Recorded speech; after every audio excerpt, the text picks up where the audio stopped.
I planned that I don't know how you... 2 some years ago, and I was like, I'm gonna celebrate it on that day, and it went off today. I was like, hey, we're buying gyros. Yeah, so today, Bucky celebrates his 1 billionth second of life. 1 billion. 1 billion second of life. That's too many Sucking seconds. nerds. 31 years. I want to celebrate with gyros. When is my billion second? You'll have your 2 billionth second When you're sooner than you'll have when your you're 1 billion. You'll have had your 1 62, billion second according to your science. What? It's just a simple math. He was comparing it against you. No. Hello, everyone. What's happening? And welcome to our first session of Tales of Aona, a live play 5th edition Dungeons and Dragons campaign. Bit of backstory: in 2020, in the full grips of the pandemic, I started DMing a socially distanced D&D game for my friends in a backyard, just to not go stir crazy. Just so we have some interaction, some fun. Those early sessions quickly turned into a campaign that spanned 98 sessions, over 400 hours, and ended in January of this year. During which our friends, our family, loved ones, and everyone kept asking, wait, what are you guys doing for 5 hours a night on Fridays? So we decided, as the last campaign was wrapping up, that we wanted to hop into a new campaign, a homebrew world, and then we wanted to live stream it to share our hobby and our passion with anyone who was interested. We've set up some cameras, and here we are. Tales of Aona is not a professional D&D show. We are in my basement. I have children who have already come down once, and will probably do so again.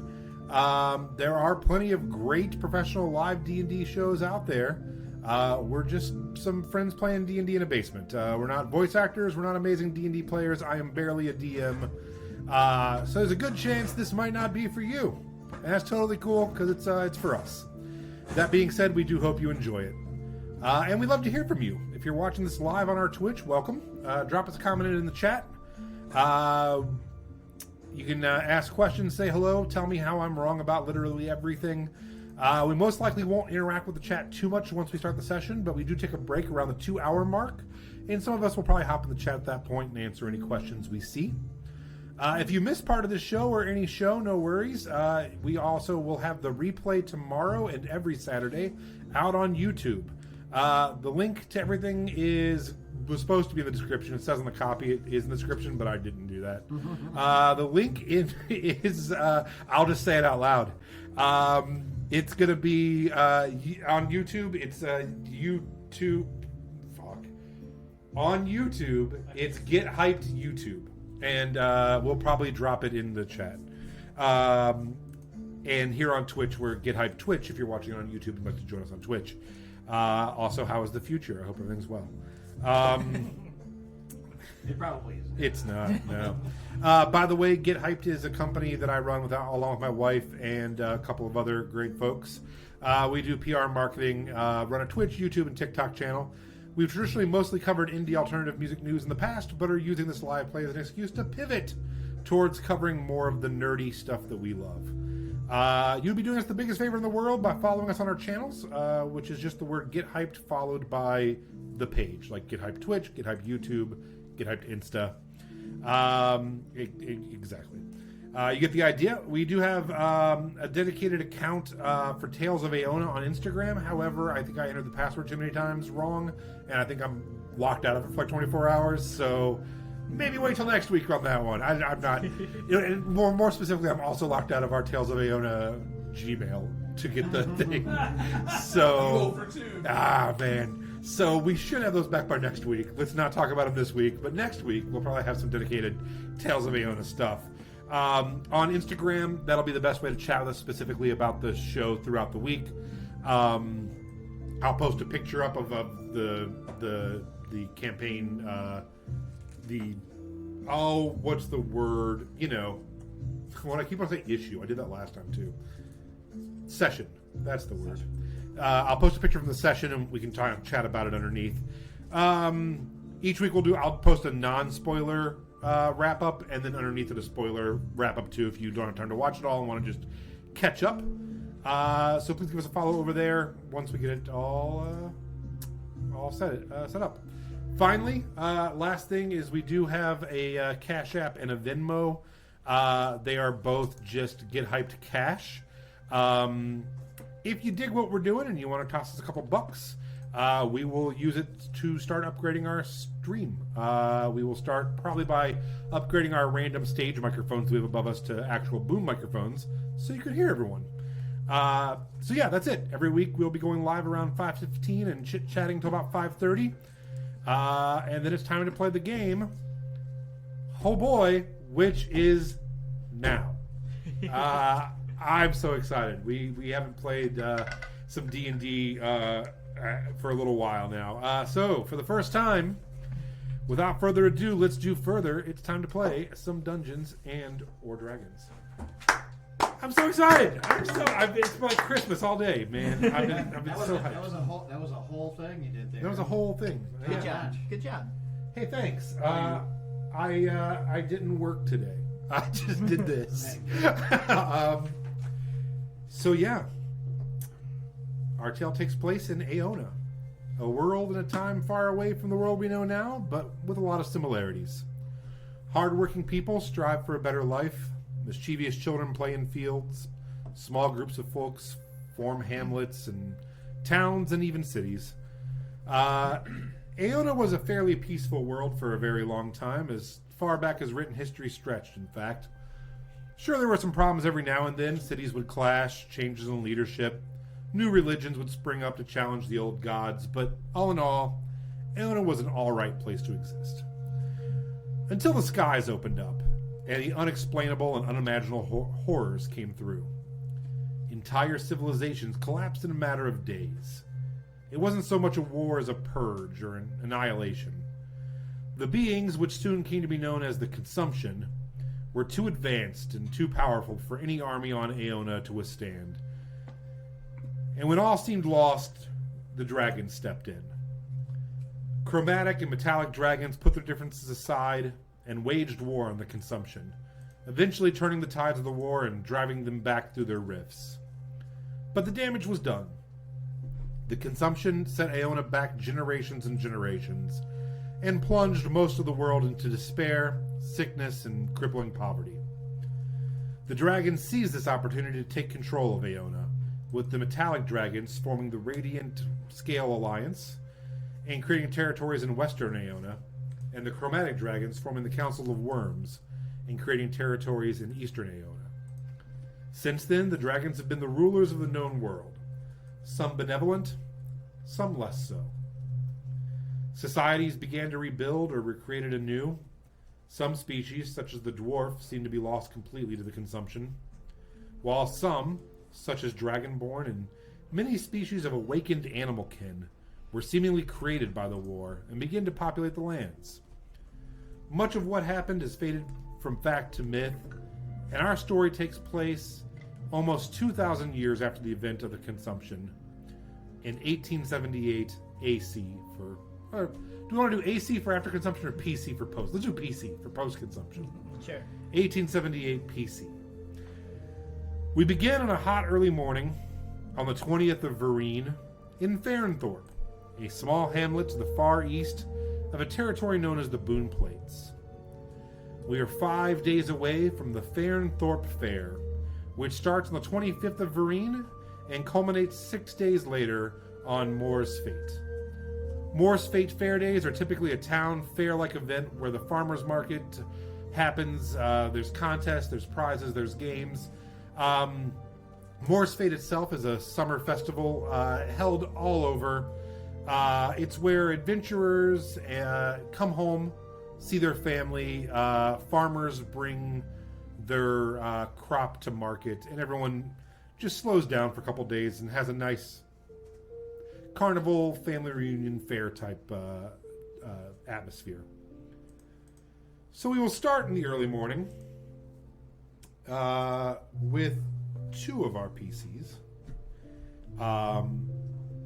And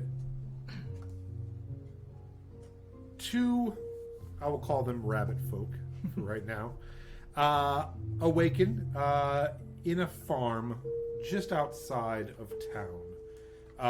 The farm is you met them yesterday on the way in, and they agreed to let you stay there for a couple copper. And you're about 15 minutes from town now. So let's meet a couple of our PCs. Josh, do you want to tell us who you're playing and a little bit about them? Sure. My name is Leaf. As mentioned, I am a rabbit folk or Harengon. I'm, simple farm boy, good with a bow, and just all around connected to nature, and like working in the fields and supporting my family. All right, and with Leaf is Bucky's character. Bucky, tell us about your character. I'm playing Saro Padnos, also a Harengon. A little shorter, very smart, very kind. Walks around with a quarterstaff that's kind of like a walking stick, and just overall positive demeanor. Good guy to have around. Awesome. So you say your goodbyes. The farm you're staying at.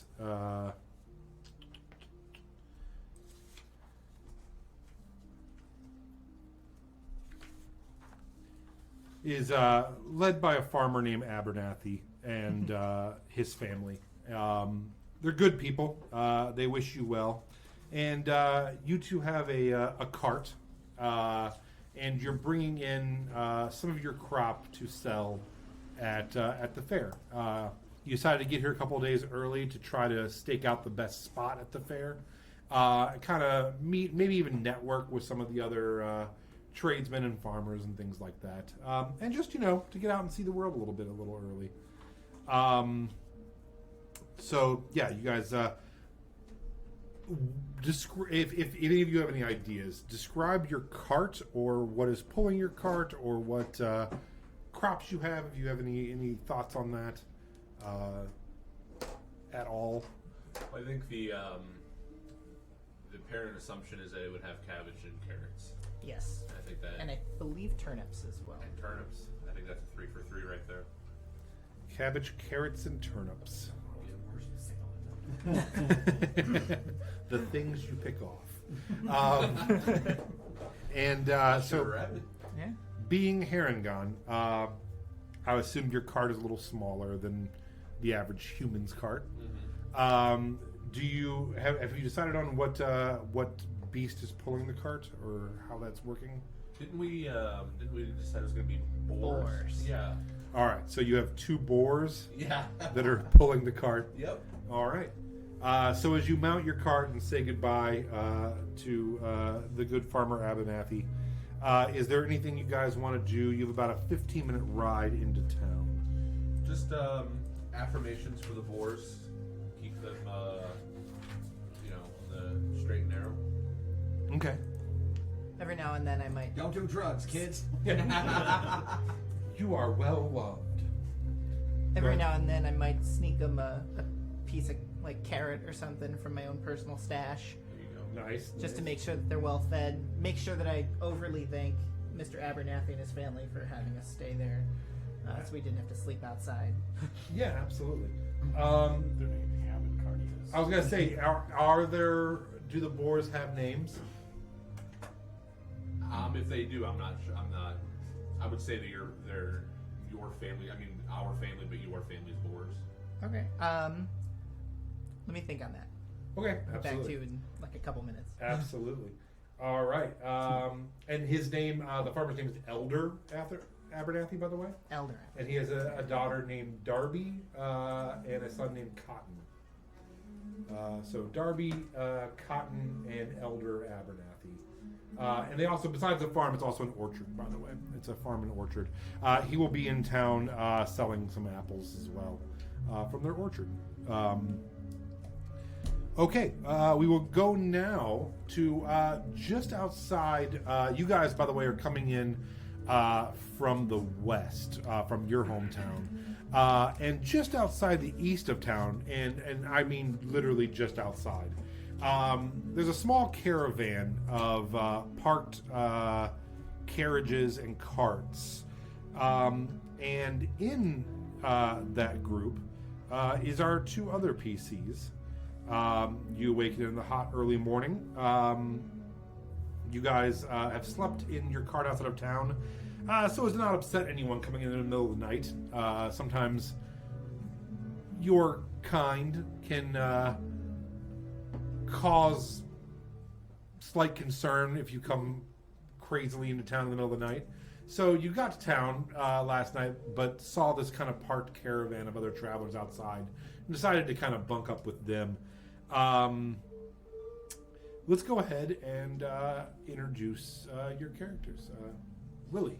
Well, I am going to be playing Uncle Funkle, a goblin alchemist. Not quite extraordinary yet, but that is the hope, the dream.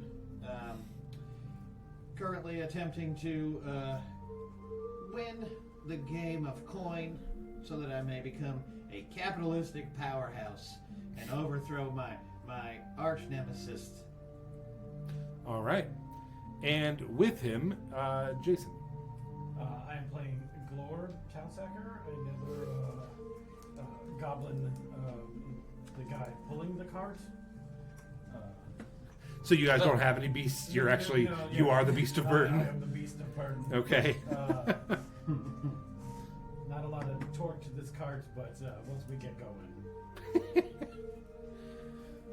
All right. We just continually feed him the good juice, and that sort of gets him up and moving in the mornings, and the afternoons, and the evenings, and pretty much for 3 or 4 days at a time. Yeah. So, you guys wake up.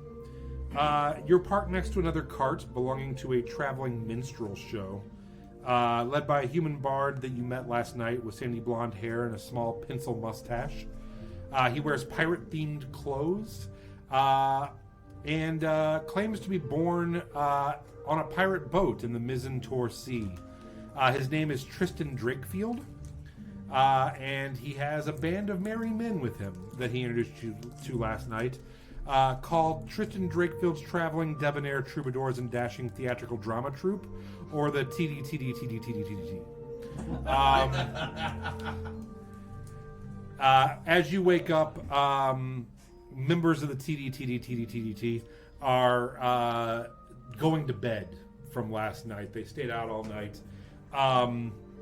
Tristan himself you don't see around. You said he might already be in bed. And the day is yours. It's early morning. You guys are all kind of packed up, and you can head towards town if you'd like. You're literally 500 yards from the outskirts of this little hamlet. Well, I only have one question, How good was the performance by TDT? So Tristan himself he's more of a he's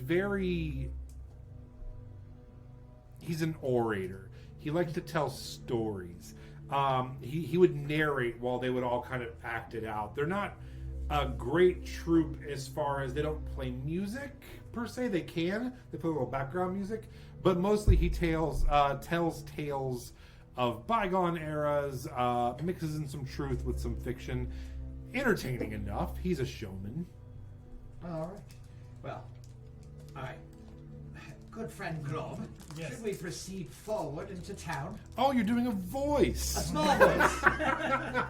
Yay! Good friend Glob. I actually almost messaged you guys this week to ask if you're doing voices, I'll but I wanted to be surprised. I'll probably be the person who does a voice 1/10 of the time, but occasionally I'll remember. Occasionally, there's a and voice. it will almost always be different. I love it. Guarantee you'll get the best Australian, Irish, Scottish, Depends what book you read English, that Southern. Yeah. I have been watching The Crown a lot. Glor will just kind of shrug. Yeah, I guess. Like, oh, we gotta get going. I thought I'd have a chance to sit down for a second. I assumed you've been sleeping this entire evening, but if not, No, I can't sleep right now. well, then you must be filled with energy. Carry forth, Globe. All right. Get back under the yoke. And I just sort of sit upon the little bench. It looks like the Glorb looks like the love child of heroin chic Fiona Apple, Blanca from Blanca wins. from Street Fighter, and maybe some other third creature that I can't remember.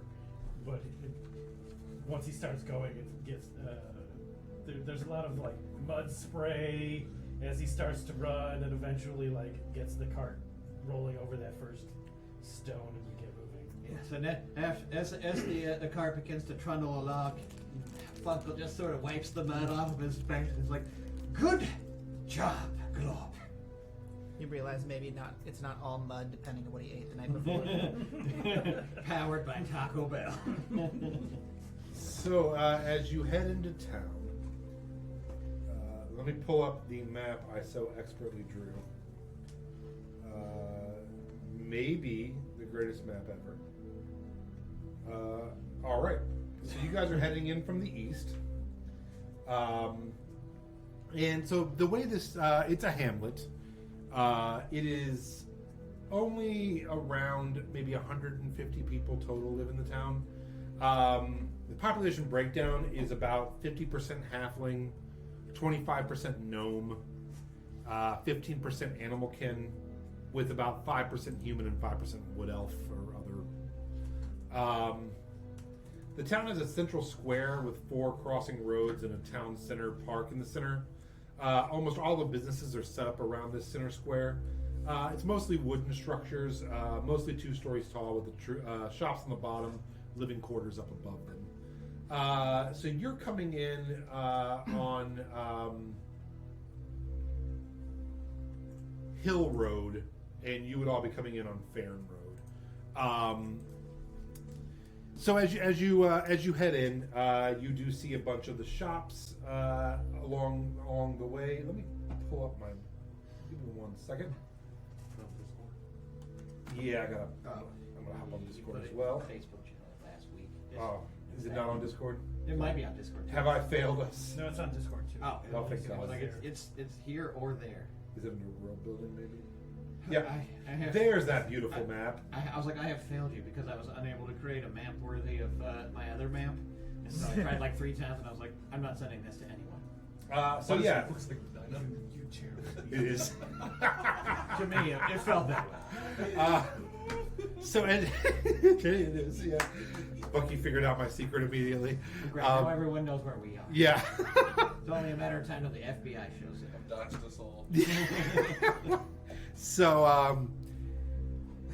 So there's an outer ring in the city of a bunch of houses, and then once you get past that, you get to the inner ring, which is where all the businesses are. You guys will come past a stable and a general store. And as you hit the square, there's a blacksmith on the left, and then there's an inn on the left as well. As you guys come in, you're coming in the opposite. So you're going to pass that bookstore, a flower shop, where the boom guard is, and the town hall. Dead center is a square. In the square, there's the fair. You also see a couple Goliaths helping out build the fair. The Kinku, as most of you know, are mostly like migrant workers who are picked up for things like this, like almost kind of carny-esque. They're currently erecting a grandstand stage, hammering in spikes to set up lines, and little makeshift arenas as well for some combat sport and things like that. You notice kind of in the center of all of it, there's a halfling woman, and she's marking out vendor spots with like lines of yarn, and then taking what looks like flour and kind of like marking the vendor spots with the yarn and the flour. And she's referring to her notes and people. There's already kind of a little line forming because this is the first day of vendors forming to get their spots and everything. Day before the con. Yeah, exactly. Yeah, this is the setup for the con. Yeah, They're all here for the iPhone 7. there's a swag bag. Drawstring. Yeah. What would you guys like to do? Well, first I would like to approach the woman spreading the flower and bestow upon her a great dearth of knowledge about how it would attract copious numbers of ants, And and she's, that ants are not conducive to great commerce. and she's like, "Oh, no, this isn't actually flour. This is a chalky resin that we use by grinding up a local plant. It's okay. Excellent. And then I just sort of like reach in, I do one of these like lick my finger, and I pick up some of that stuff, and I just sort of like rub it around the inside of my mouth, and I'm like, right, excellent. And I sort of She's like, I goblins. would like to just roll a I don't know, an investigation or a nature check to just determine how much I know about what materials are being used. Sure. Go ahead and roll a nature check. First roll of the campaign. For something for me, just 19. 19. Yeah. It's basically talcum powder. She told you it's from plant, but it's actually more from grinding up rocks. I'd like you get to the idea that correct- she probably doesn't know what it really is. I'd like to correct her. She said it came from plants. I'm like, actually, my dear, this is clearly made of igneous type of rock that grows in the limestone channel. Sometimes 600, and I just sort of ramble off as she just sort of, just continually mansplaining to this poor woman, goblin splaining. And she's like, I don't have any change on me right now, if that's where we're going. Would you like a thrilling exposition about the history of coinage in the realm? Oh, no, thank you. Are you sure you don't have any change? Oh my gosh! Hello. I don't carry any. And as she's saying that, someone comes up and is like, here's the 25 copper for the space over there," and like puts it in her bag full of coins. And she's like, "So how can I help you two gentlemen?" Well, I'd just like to know where we should set up our cart. Oh, are you vendors? Yes. Delightful. What are you vending? The best stuff in the world. Quite magnificent assortments. And I just sort of open up, hold my little robe cloak. It's just mostly tattered rags tied together. And it's just got goopy, cracked bottles that are clearly leaking. And I'm like, many, many potions. Potions to make your feet bigger. Potions to make your head smaller. So Many potions. she's like, I'm gonna. And she's Potions that make you less of a bitch. she's like, I'm gonna jot down goblin poisons. Okay. Well, you can. It's 25 copper for the festival, which is 1 silver. And she's like, two silvers, 5 coppers. If you have that. I would definitely deposit with her 2 silvers, 5 coppers. Okay. No and one will say Uncle Funkle is not a goblin who pays. you will be number 29. And she kind of gestures over towards the corner where the Boon Guard and Town Hall are.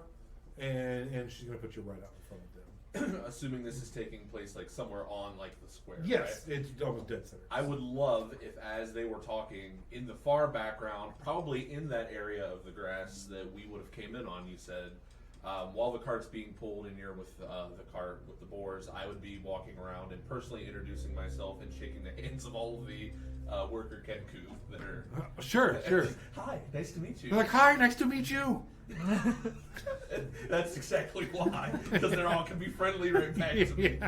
Yeah, just a bunch of glad handing, like, hi, nice to meet you. Yeah, You're gorgeous. You're gorgeous. if you were to see their conversation way in Yeah. the background, you would just see me walking around shaking. Hi.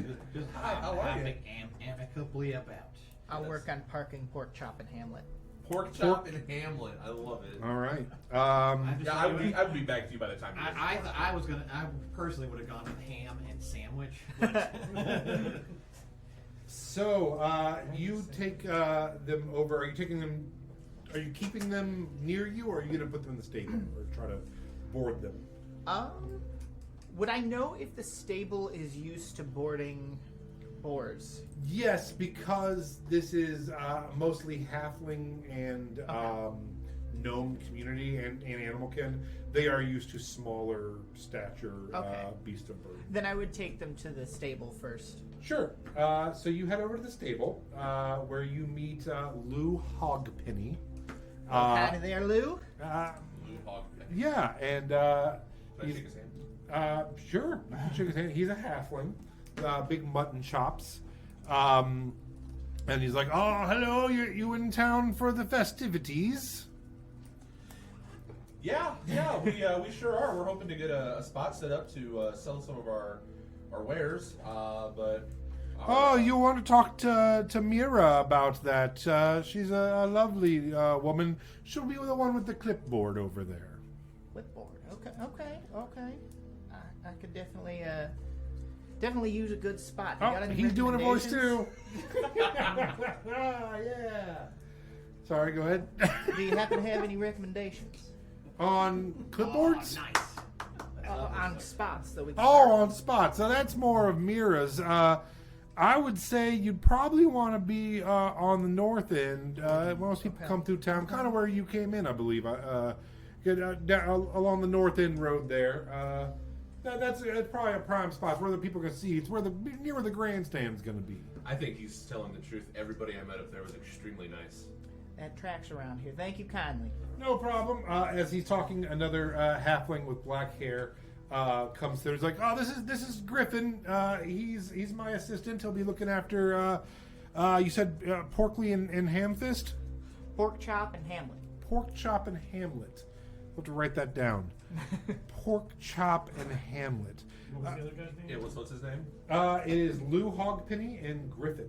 Griffin. Griffin Farfoot. As soon as his name is introduced, I'm already there shaking. Hi, nice to meet you. Oh, hello. And it's like takes you long. It's like, oh boy, long week. Gotta get through this. Gotta get through this week. So yeah, as you guys are walking back from that area, you will cross in front of the general store and Tobacco Town, past the blacksmith, and head back towards the square, the center of the square. And you're gonna go talk to Mira as well. Yes. Yep. All right, so same kind of thing. She's happy to do it. It's 25 copper, or 2 silver, 5 Hi, copper. how are you? Oh, I'm busy. How are you, dear? Oh, I'm great. I tell you, I'm glad you're here. I'm assuming you're. It looks kind of what you're wearing. It's like farmers. Mighty fine guess you have there. And you're selling. And she was like carrots. You're so good. Carrots, turnips, and cabbage. That sounds about right. Was hoping we could get one of those prime locations up by the northern side by the grandstand. Oh, okay. I was gonna, I could ask the Kenku folk that are up there. They were real nice and accommodating. I'm sure they wouldn't mind. Oh, they're not in charge. Just kind of taps the clipboard. And she's like, That's a clipboard. Sure. We will put you, and she hands you your number, and she's like, right over there, and you look, and it is right next to where a couple goblins are starting to set up what appears to be a bunch of potions. So, Number 30 then, I'm guessing. yeah, I couldn't remember. I'm glad you remembered, because I remember I said 49 or 29. 29. So you were number 30. Nice round number. Wouldn't you agree? I'm just surprised you can count that high. Oh, I can't. It's time for sudden death. Roll for addition. We all fight the carrot. Mira must die tonight. Okay, so do you guys want to head over there? Yep. Yeah. All right. So as you're heading that way, let's talk about passive perception. What are your passive perceptions? 16. What is? There we go. 16. Yep. Okay. Leaf. 13. Okay. Glorb. 12. Okay. Uncle Funkle. 11. Okay. So Saro.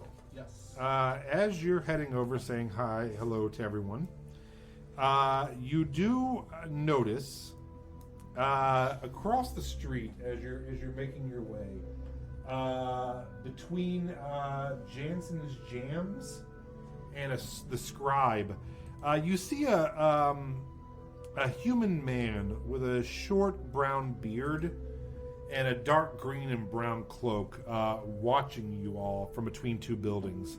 As soon as you make eye contact with him, he kind of like slinks back behind the building again. I'm not sure if I want to introduce myself to that guy. I'm going to say it more or less out loud, not trying to not be heard, but not caring if he picks up on it or not. Just a verbal observation. All right. Yeah, why would you be suspicious of random people and there's like tons of people around? So it makes sense that you wouldn't be like too suspicious. Are we finished setting up, or is it what amount of time is there necessary to set up the cart? You all tell me how involved is your festival setup? Well, mostly, one of the things I like to point out to our the fine rabbit folk is, my cart is clearly inferior in every imaginable, conceivable way to the cart that you guys are along. You have that antique family heirloom style cart that's been refined over generations. Glorb and I have clearly just sort of humped this thing together. One of the wheels might be a triangle. Someday we'll be able to afford a circle. Yeah, it's not great. You can clearly tell it's hand constructed. But most of my shelves are just like branches that I've like tied together with grass and stuff, and just sort of set there and I've slid random bottles and against it. They're cracked and they're gross. So it takes me about maybe 5 minutes to set this thing up. It takes longer to get Glorb untangled from the toe straps. As you're setting up, you notice that next to you are some other goblins setting up in section 28, immediately next to you. It appears a goblin is folding used clothing and is setting them up in piles, and he has a couple other goblin friends with him, and they're kind of arguing over what piles to put the clothes in and how much they're going to charge and things like that. Fung, do you react to these goblins in any way? And just like dummies, it's shirts, pants, and then underwear.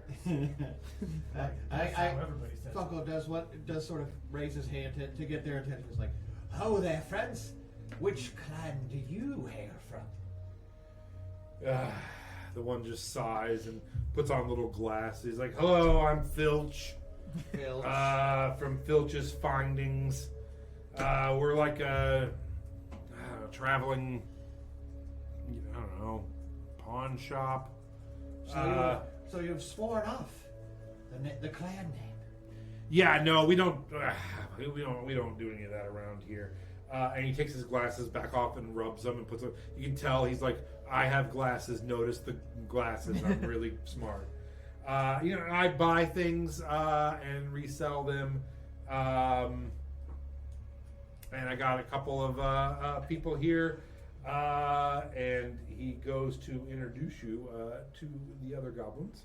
Does he actually speak in Goblin, or? He is with Giz, D, and S, which is ESZ. Yeah. Can I overhear all this? Yeah. Do you speak Goblin? I do. Oh yeah, then you're absolutely understanding. And he's What's like, the main goblin's name? Filch. Filch. Giz, Ez, and D. And he's like, "Yeah, these three, I found them at another little swap meet. These guys were paying to have a table called Goblins Are Us. They didn't actually have a business. They just were advertising that they were goblins. So they're now helping me fold my Filch's Findings." Excellent. And let me introduce you to Globe Townsacker. Oh, well, look at you. He is a mighty sacker of towns and occasionally laundry carts like yours. Are you all with the clan? Oh, Just kind of take off glasses that don't exist. He's like, oh, interesting. And they're just goblins. and all of us are just standing there pretending to A couple look of other goblins like, ruffling Like, I need glasses. I'm smart too. Well, the reason I asked if you were part of the clan is if you were willing to humor me in a clan sanctioned duel, a friendly greeting, where I wager one of my fine potions against one of your fine garments. You want me to kill you? No, a friendly duel. You want me to happily kill you? Okay, I would like to explain the rules of friendly goblin duelry. Okay. Basically, we headbutt each other until one of us no longer can stand. That sounds like a job for Giz. Excellent! I thought it would be a great job for Glorb. Okay. Do we want to put any money on this? Well, I'd like to point your attention at this fine black powdered jelly. It's something I found along the way, and I've slowly cooked I cooked. some of the. I also the find liquid out of things. it. I promise it would make you much stronger. And cures rashes. Also true. I don't want that. I Well, then. want his shirt. Who's short? Glob. Glorb's shirt? Glorb. What are you wearing? Like a vest that has just buttons down the center. It's like a Barney Flintstone. yeah, a kind of like a Barney Flintstone vest. His name is not Barney Flintstone. That is not a correct thing. No. Barney from the. He's Flintstones. Barney Rubble. Barney Yes, Rubble. Barney There you go. Rubble. There Yes, were two yeah, separate statements. Yeah, Barney Rubble Trouble. The vest that looks kind of good, but it's seen better days. Made out of like, Yeah.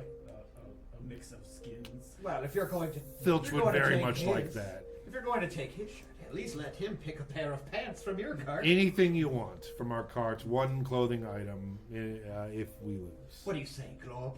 All right, then I go through the stuff that they have set up already, and I find the best pair of like shorts that they've got. Okay. All right. These shorts versus your vest in an old-fashioned goblin headbutting competition. Yes. I'm gonna come in and be like, "Are we doing a duel over here? I'd like to put some money Do you down." say that on in something." Goblin? Yes, I do. What? Oh my god! With your twang. That's the hairiest dumb goblin I've never seen. yeah, and exciting action. I have 2 to 1 odds that this Glorb guy possibly murders my person.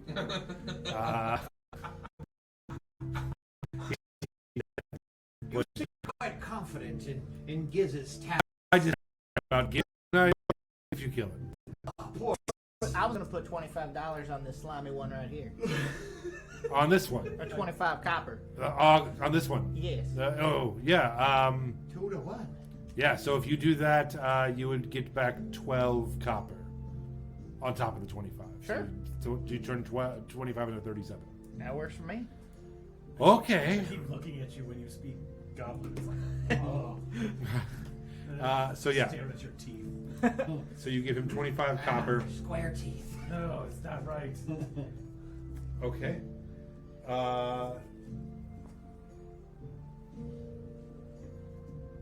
So they're gonna line you both up. And he pulls out a coin. And he says, "For the right of first attack, we'll let you choose clown or mountain." Definitely clown. Love clouds on mountain. Yeah. So last campaign we had a D2 for a while, which I still have here. But then I went to Circus in Vegas and kept one of their little coins, and it has a clown on one side and a mountain on the other. So we play clown or mountain when we need to decide things. So I'm sorry. What did you pick? Clown. Clown. For rights of first attack, clown or mountain? It is mountain. So who is fighting you? Giz? Yes. Giz is making his first attack, which is going to be a headbutt into your nose. Get him, Glorb.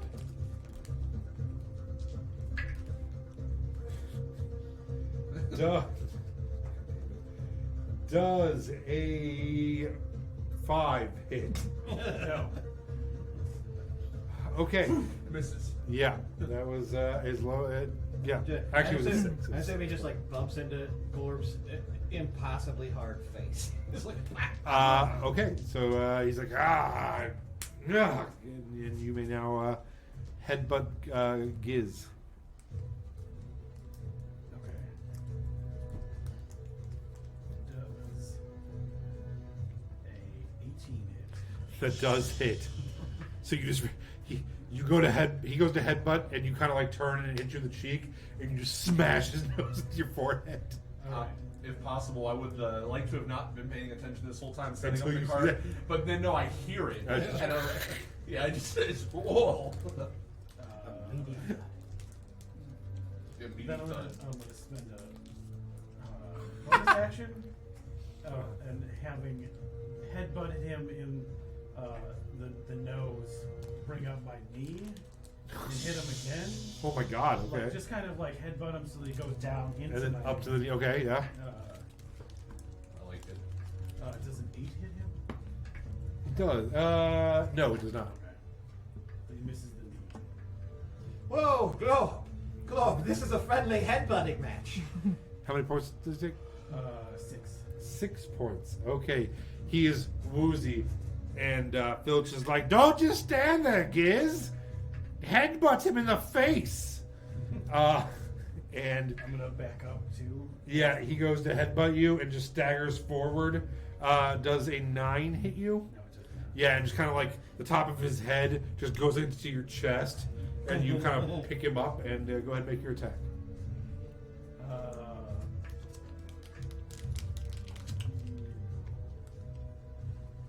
10 hit? A 10 does not. So yeah, as you go to hit him, he's not steady on his feet. He steps back and you just miss him headbanging towards him. His head is down and your head is on top. He's gonna just try to raise up and hit you. Look out, Glob, he's gonna do a reverse headbutt. Does a 22 hit? Yes, it does. You take 5 points of bludgeoning damage as he cracks into your face. And go ahead and make your attack.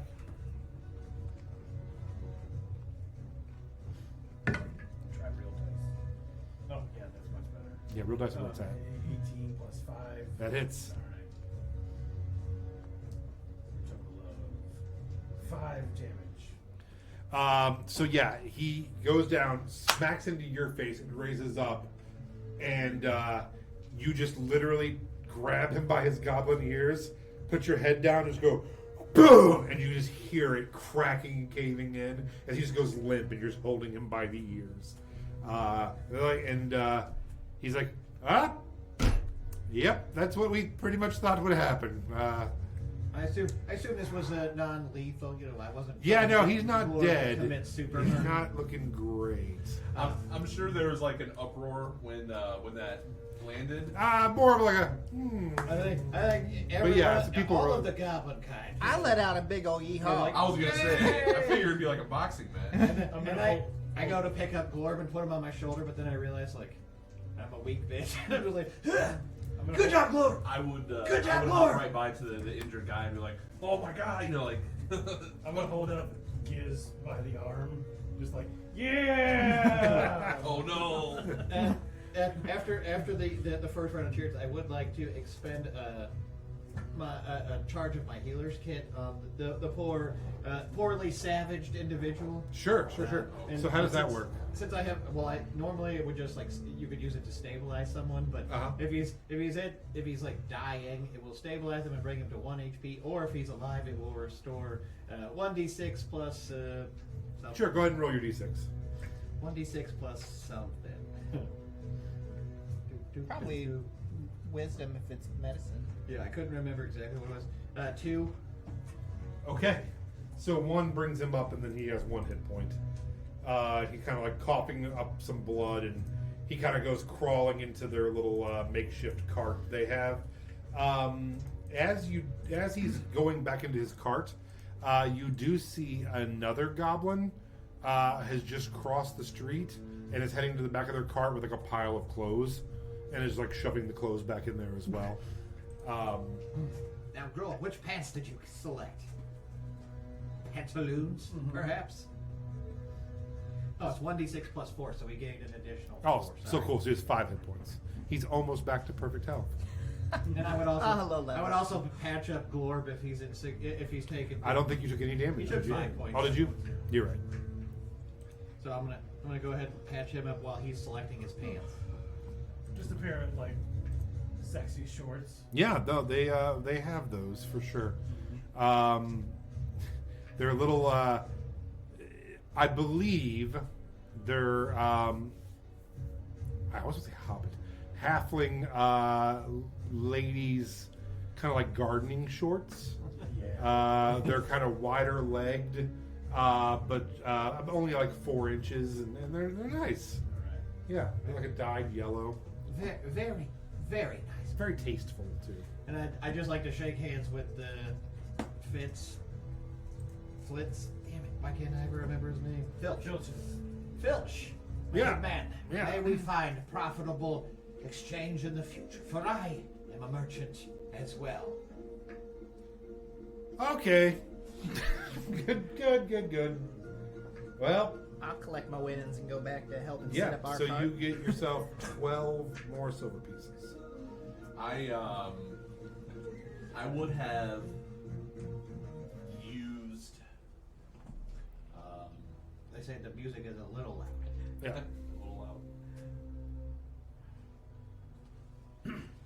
You would have used what? I was just making sure we're good. I would have used Mold Earth and with my staff kind of made almost like a dugout for our cart. Okay. Bringing it closer to the ground, it's going to keep the vegetables cooler so they don't wilt and go bad. Okay. I would also put some little sticks and kind of flip the cart on top of it so it provides shade for it. We have it covered. Can I What's for us to sleep in. Oh, okay. take Nice. those shorts Yeah. and wander on over to her name wasn't actually Karen. Mira. Mira. Mm-hmm. And say just kind of like, hey, did you see what I was doing there? I won these for you. She's like, You want to go out tonight and wear these shorts? she's kind of like touching her hair. She's like, oh, I know you got some coin tonight now. As you were talking to her, another older woman comes storming across the green. And she's like, Mira! And she's like, oh God, it's Mabel Braun. And she's like, yes, Mabel? And she's like, my dress is gone. Mira, you invite these goblins into our town. I had laundry on the back right behind my shop. And you look to where she's pointing, and she's pointing to Farrenthorpe Flowers. And she's like, and now they're gone. And she's like, someone has to get Lambert. I want Lambert here. Listen, lady. I'm making my move here, all right? Oh, Mira was my just word. about to agree to go out to dinner with me in these sexy shorts. Mira! So, hey, Mira! listen, you go get your sexy dress back, and we can all go out together. I tell you, you turn away from the mother, from Aura, for one moment, and you have goblins, and she starts praying to the mother Aura, I'm gonna do the exact same thing that she's doing. and she's like, oh, by the order of the 6 sisters, Gladys, Oh, Mary and Florence and Dahlia. Just slightly getting louder and louder. than her. One of the Kinkus has ran over to City Hall, and you see what might be the oldest human ever coming out. The man is like white handlebar mustache, shaggy white hair, with a walking stick, and you see colors that some of you would recognize. The blue and the gray of the Boone's Guard. Oh, well, my friends, my furred companions. It appears that my companion may have raised the ire of the local townsfolk, and I should probably go to his aid now. I'm gonna. Pleasure meeting you. And I just start walking. Yeah, I'm that gonna see direction. the cops come out and then like give Mira the shorts. And be like, listen, girl, I'll holler at you later. and then beat feet. So yeah, as you're walking away, you pass who you assume is Lambert, and she's like, "Yo, Lambert, someone has to do something about this," and he's like, "What?" And she's like, "Someone has to do something, Lambert." And while they're talking, another woman comes out of a shop, and they go, "There's Birdie, Birdie," and Birdie comes out of the Moore's shoes, and they all start gossiping and kind of pointing at the goblins and talking. And you all see that Filch and his folk have all kind of like crawled up inside of their cart and are like covering themselves up with clothes and mud. No part of whatever's happening here. So yeah, what would you all like to do? Well, I'm gonna start getting the food set up. So the way that our carts, it's much nicer than these lovely folk next to us. But essentially, where it's similar to like a normal covered wagon, but where there's normally a gap between the tarp above, that is actually closed off, and they fold down into windows. Oh, okay. But the folding down are actually where you can place the baskets of the various food and vegetables that we have. Mm-hmm. There's 3 per side, so I'm going to fold those down and start unpacking some into putting baskets in place. And I'm actually going to take an empty jar. I'm going to take the 12 copper that I won, and I'm going to put it in there with a little note that says tips, so it looks like we've already nice. gotten a few. I'm going to set it out. As soon as you do that last little chair on top, I'm gonna yeah.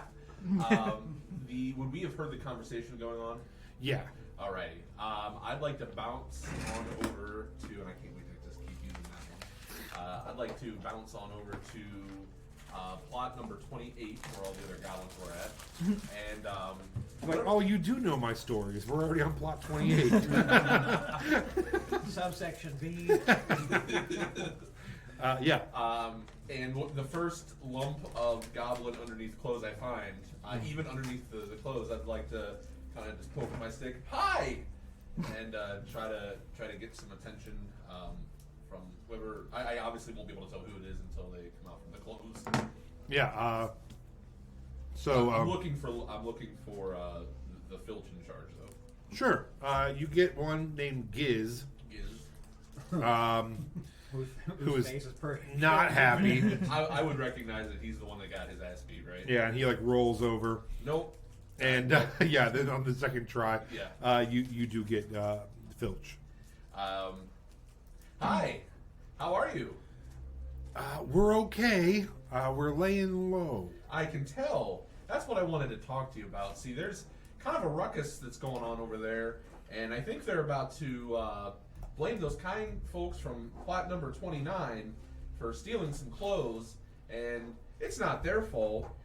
And I know I can't be the only one that watched you guys come back with some clothes from across the street just after that fight, and I just can't help but think that it would be bad for everybody if there was some sort of commotion that went on and all the goblins got looked at in unfortunate lighting because of the actions of just a few, so I was wondering if maybe you wouldn't mind giving the folks their clothes back.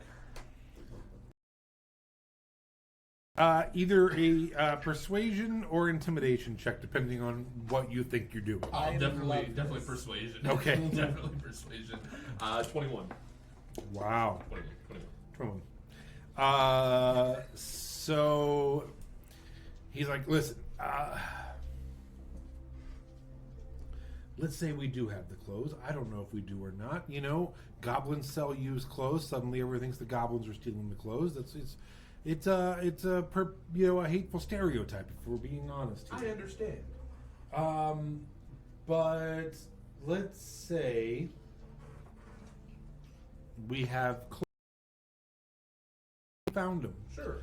Maybe you could be our friend and return them and tell them they had blown off the line into some shrubberies. Sure. And that it was all a misunderstanding. Sure. And then we can, make it worth your while. Oh, you don't have to pay me anything. We weren't going to pay you. No, that's quite okay. We were just going to give you some shorts. Of questionable origin. Please can use a pair of shorts. Okay, I'll accept your shorts. Okay. Off into. I don't know the hypothetical brushes that are probably behind that store over there. Okay. I didn't go over there. But there's shrubbery over there. I mean, I don't know. I'll go take a look. I'll be right back. All right. I'm gonna go over there and make sure that this story is gonna hold up, and I'm not gonna take the fall for this. So as you head back behind there, you turn the corner, and you come face to face with a man with a short brown beard, who had been hiding back there also, that had been watching you earlier. He's wearing a dark green and brown cloak, and he is much taller than you as a human.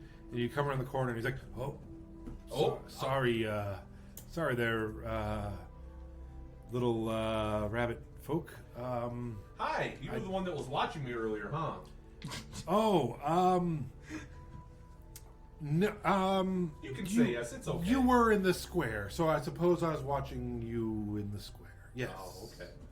Are you coming to steal more of that lady's clothing, like the goblins were just a minute ago? So you knew it was the goblins. I watched them. I was sitting in the shrubbery over here. Well, you were going to let those other goblins get in trouble for it then. Oh, I didn't even know someone had... I didn't know there was trouble. Oh, that makes sense. You are hiding back here. Correct. Well, I wouldn't say hiding. Anyways, have you seen any shrubbery back here? I was just hiding in one. Oh, Not okay. hiding. Hanging out in one. Hanging out? Right. Okay. Communing. Does anybody know you're back here? Oh, I mean, it's not a secret. You live here? Oh no, I'm here for the festivities. I just I'm shy. Oh, well, you don't have to be shy. Why don't you come over here with us? I'm gonna reach out to shake his hand. Make a persuasion check. Love it. This time it's only a 10. Yeah, he's like, I actually remembered that I have an appointment that I gotta get to, but I will catch up with you later, Mr. I'm Saro Padnose. Mr. Padnose. You're not from around here, are you? No, but everyone knows me. I sell a lot of cabbage, mostly, and carrots also, and we have turnips this time. Is this your first time in Farrenthorpe? No. Okay. No, I've came through a few times. I don't stay very long, though. Usually just sell and get back home. But this time we brought a big cart. Well, it's been a pleasure. What's your name? Oh, What's your name? yeah, no, well, I gotta get out of here. All right, I gotta get out of here. I'll catch you later. I was just looking for the shrubs. And yeah, he's just gonna turn and just kind of walk away from the town square towards some houses. Okay, I'm meet back up with the goblins. I found a really nice man back there. He had a beard. He was hiding in the shrubs. You could have blamed it on him, but you didn't. That's why you're a good person, and that's why I'm going to help you. Go ahead and give me the clothes now. Yeah, okay. And they give you some like I don't know what the fuck you're talking about, but yeah. under dresses and some dresses, and here they are. throw them over over top of my staff and kind of like hitchhiker them over my shoulder and Like a hobo basket? like a hobo basket. Yeah, all right. Just kind of just hanging there. Pretty sure Yeah. there's a name for that. Now I There is a name for that. I don't remember the name of it though. And then, but I don't want to just be like holding a bunch of clothes and be like, there he is. You know, I I was just gonna say knapsack, right? yeah, I think that would be. It's a bindle. A what? It's called a bindle. A bindle? Bindle. The bag on the end of a stick is called a bindle. Huh. Kind of like that, basically. But they're just hanging. Bindle-esque. Just yeah, I'm kind of just like this with them. Okay. I'll hop on over, and as I'm hopping by, I'll let Leaf know, hey, I found their clothes. Just keep bouncing over, Proud of you. and excuse me, hi. And as you walk up, you hear Bertie Moore just giving Lambert an earful about goblins and opening up to all sorts of undesirables, and then you come hopping up and like, hello, and they're like, and Bertie Moore's like, it's not that we don't like what, and Mabel's like, is that my dress on your stick? I couldn't help but hear that your clothes had gotten lost, and I thought I may have seen them earlier, but I wasn't 100% sure, and really it's none of my business. But then after I heard you say something about it, I hopped on over there, and there was a guy with a beard, and that was weird. But these were in the bushes, so they must have just got blown off, and I don't want these goblins to get in trouble for that, because they're real nice. Lambert's like, what? Here's your clothes. And as Mabel's taking them, she's like, oh, look, my clothes grew an extra dress. That was sure a neat trick they did. Thank you for this, sir. Well, if it's not yours, you shouldn't keep it. Oh, how else could it have gotten there then? Well, maybe it was the guy with the beard's dress. Who is this? I don't know. He wouldn't tell me his name. He said he had an appointment. He had to go. He's shy, though, so if you see him, make sure to be nice to him. And Lambert's like, what did he look like, this man? Oh, he was tall. He was really tall, and he had a beard, and I want to say it was brown. I want to say it was a brown beard. Hey, Leaf, did he have a brown? He wasn't there. I think it was a brown beard. They turn to each other and they're all like, Runemore. Runemore. Yeah, he didn't say his name was Runemore, but he didn't say what his name was at all. Like, thank you for your help. Goodbye. All right. Funkle was in the square, sort of listening to the quasi-questionable attitudes towards goblins. And of course, he was trying to defend his honor and the honor of, Glorb at the bare minimum. He doesn't really care much about. He knows how other goblins are, but not him, and definitely not Glorb. Glorb is a sweet, sweet boy, ride or die. But as I see, Sarah here give the clothes back and sort of defend us and make life in town easier, I approach him and I'm like, good sir, I don't believe I've caught your name. Well, hi, I'm Sarah Padnose. Hi, Sarah Pandos. I'm Uncle Funkle. Extend to Paul. Hi, Funkle. Do you prefer Funkle or Uncle? Hey, that rhymes. Uncle, Funkle, Uncle. Doesn't matter. You may call me as you please. All right. Well, since you're not my uncle, I'll just call you Funkle. Fair enough. I just wanted to extend a token of my gratitude and thanks for saving me and Glorb from an uncomfortable conversation. And I sort of reach into my pocket and I hand you like a little rock that's carved with like a little skull, little face on it, like a little goblin outline. And it's crude that you can tell I've literally like carved the words Uncle Funkle with like another sharp rock. Okay. And I'm just like, my business card. And I say, but in a pinch, it will have done as ammunition. And I sort of like focus on it, and you see me like shaking my hand a little. The stone begins to glow, like a little bit of glow, and I hand it to you, and I'm like, now be careful with that. Only throw it at someone you really want to die. Oh, I don't know if I've ever... I can't say that. All right, thanks. Put it So away. you are now in possession of a magic stone, which will allow you to wing that shit up to 60 feet with a plus 70 or attack. Is that a custom item? It's just a magic cantrip that I can do. it deals 1d6 plus 5 damage up at 60 feet. It's pretty good. It's a badass business card. Magic stone and hit me with that info again. I'm sorry. It's just gonna be 1d6 plus 5 for the damage, and then it's only good for one use. So 60 feet, you said? Yeah, and out to 60 feet, you get to roll it with a plus 7 to your attack. Cool, thank you. Well, I figured that if he was going to get in trouble and he found out that those other guys had the clothes, then you guys would fight them, and it's not good for business for us if you guys are fighting right next to us. But I wouldn't blame him for fighting them because he didn't take it. Well, you are quite the specimen of your kind. Quite. Well, I've never quite been called that lovely. before. Excellent. Shall we return to our carts and begin final preparations for the market? Well, I was going to go to my cart. You can go to your cart, though. Our carts are right next to each other.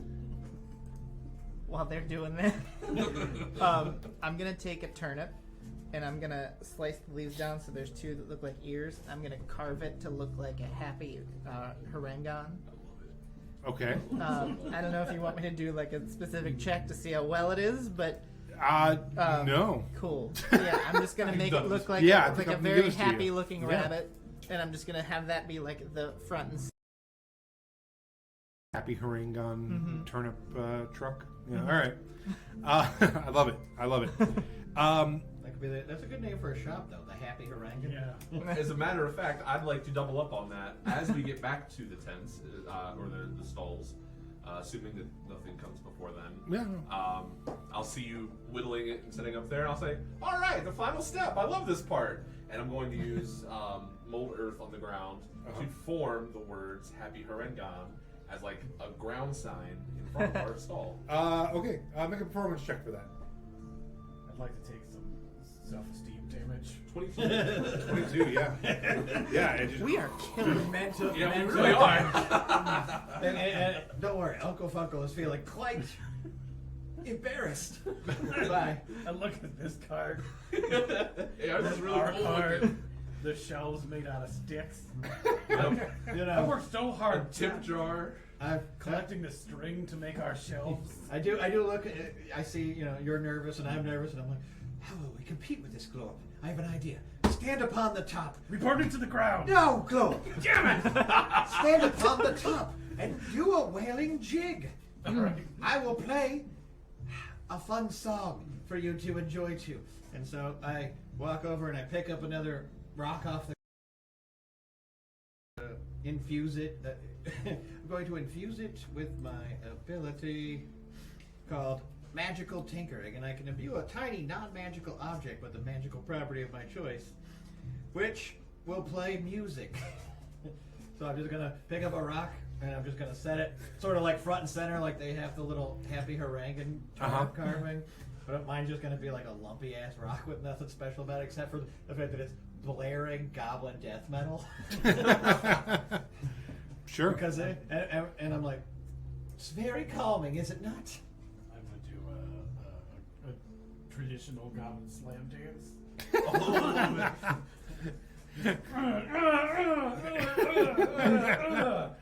You said it's death metal? Yeah. It's all perfect. I'm gonna walk up to Leaf. Hey, Leaf, I got you these shorts.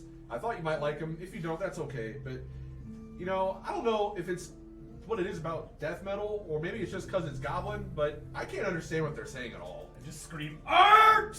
I'm just gonna Would you scream it in goblin? Yes. tell, It's just nothing. just yelling art. I think that's their form of performance art. Oh, We're doing art! I'm gonna try to mimic and yell whatever they're saying back to them. Oh God! As, Swear one, to- of, one of the things Swear that to. I think would happen at this point is Glorb is flailing and doing the traditional slam dance of our kind.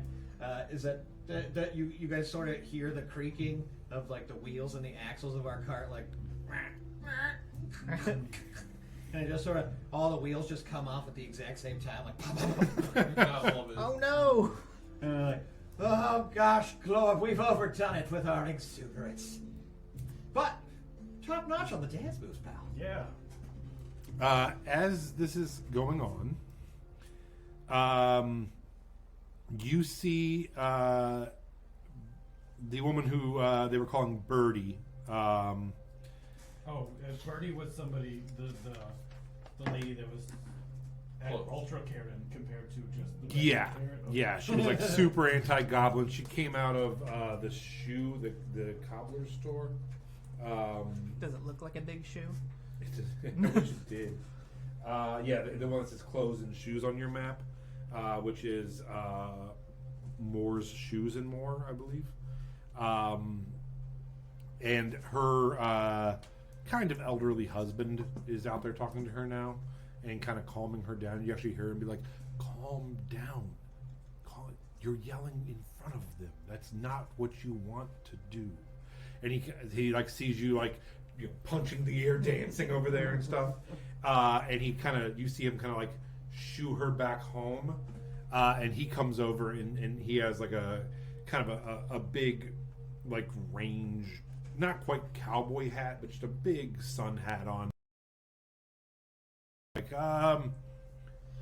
hello, over like the just obnoxious rock music, literal rock music playing. Literal rock music. And hard rock. yeah, this is hard rock for sure.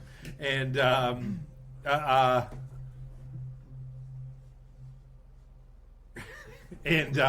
he is like, hello, I just wanted to be the maybe not the first, but hopefully the first in a long line of people to welcome you to our wonderful hamlet of Fairnthorpe. Oh, that music's loud. I think all cultures... Does it scare you? I think all cultures, should be represented together, and I've always thought of Fairnthorpe as kind of a melting pot of sorts, and I like to learn from your cultures and your customs as well. Be And careful, that's Globe's mating dance. No. I just look forward to the coming days. Oh God. Why don't you come over here, sweet thing, and I'll show you our wares. Okay. So, we run the shoe store if you're ever in need of, and we also do custom tailoring, and I saw that you also have clothing here. No, we're not selling the clothes. We're selling the black stuff. Oh. You got any need for black stuff? I want to be very specific that I didn't think that all goblins look alike just now. I saw you talking to the other goblin. I just thought No, that we're was this cart. We're 28. Okay. 29. 20 There's a difference. Yeah, no, I definitely. So why don't you come over here? Look at this black stuff. Okay, what do you have? Hi, I'm Viceroy Moore. Was he addressing like the crowd and has zeroed in, or did he? Yeah, he was kind of just like talking to the goblins of the two carts. I see. Kind of like they were together and just kind of trying to apologize for his wife. I got You can tell there's an air of fear about him, and he just wants to be like, I'm going to go make friends with the ruffians before they kill us. I would like to guilt him into buying the black stuff. Well, what is this black stuff in the bottle? It's very pungent. Absolutely, sir. It can be used for a numerous number of things. You can use it as a cooking spice. You could use it to grease your axles. You could definitely use it to cure many kinds of rashes, unless, of course, you have human skin, in which case it will give you a rash, most certainly. Oh, boy. And how That's much? a low price of. How much are we looking at for that? The question is always, how much is a man willing to pay for the finest rash in the Seven Kingdoms? Huh.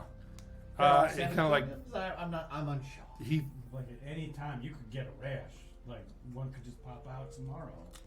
Never can be too sure. Never can be too Look, I will tell you, I will part with this with my finest of creations, and I do recommend that you use it as a food spice, and use whatever you can't finish as wagon grease. Okay, 10 coppers.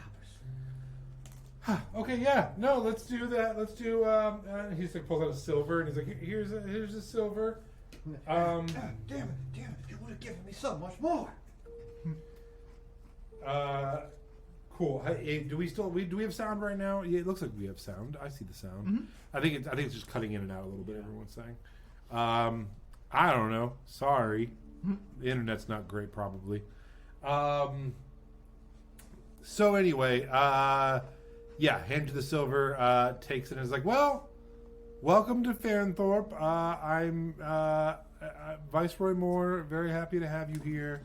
So you're the man in charge? Oh, no, you're thinking of the mayor. But I am on the city council. I am a merchant here. And I think, goblins not being in goblin raiding gangs is very progressive and good of you.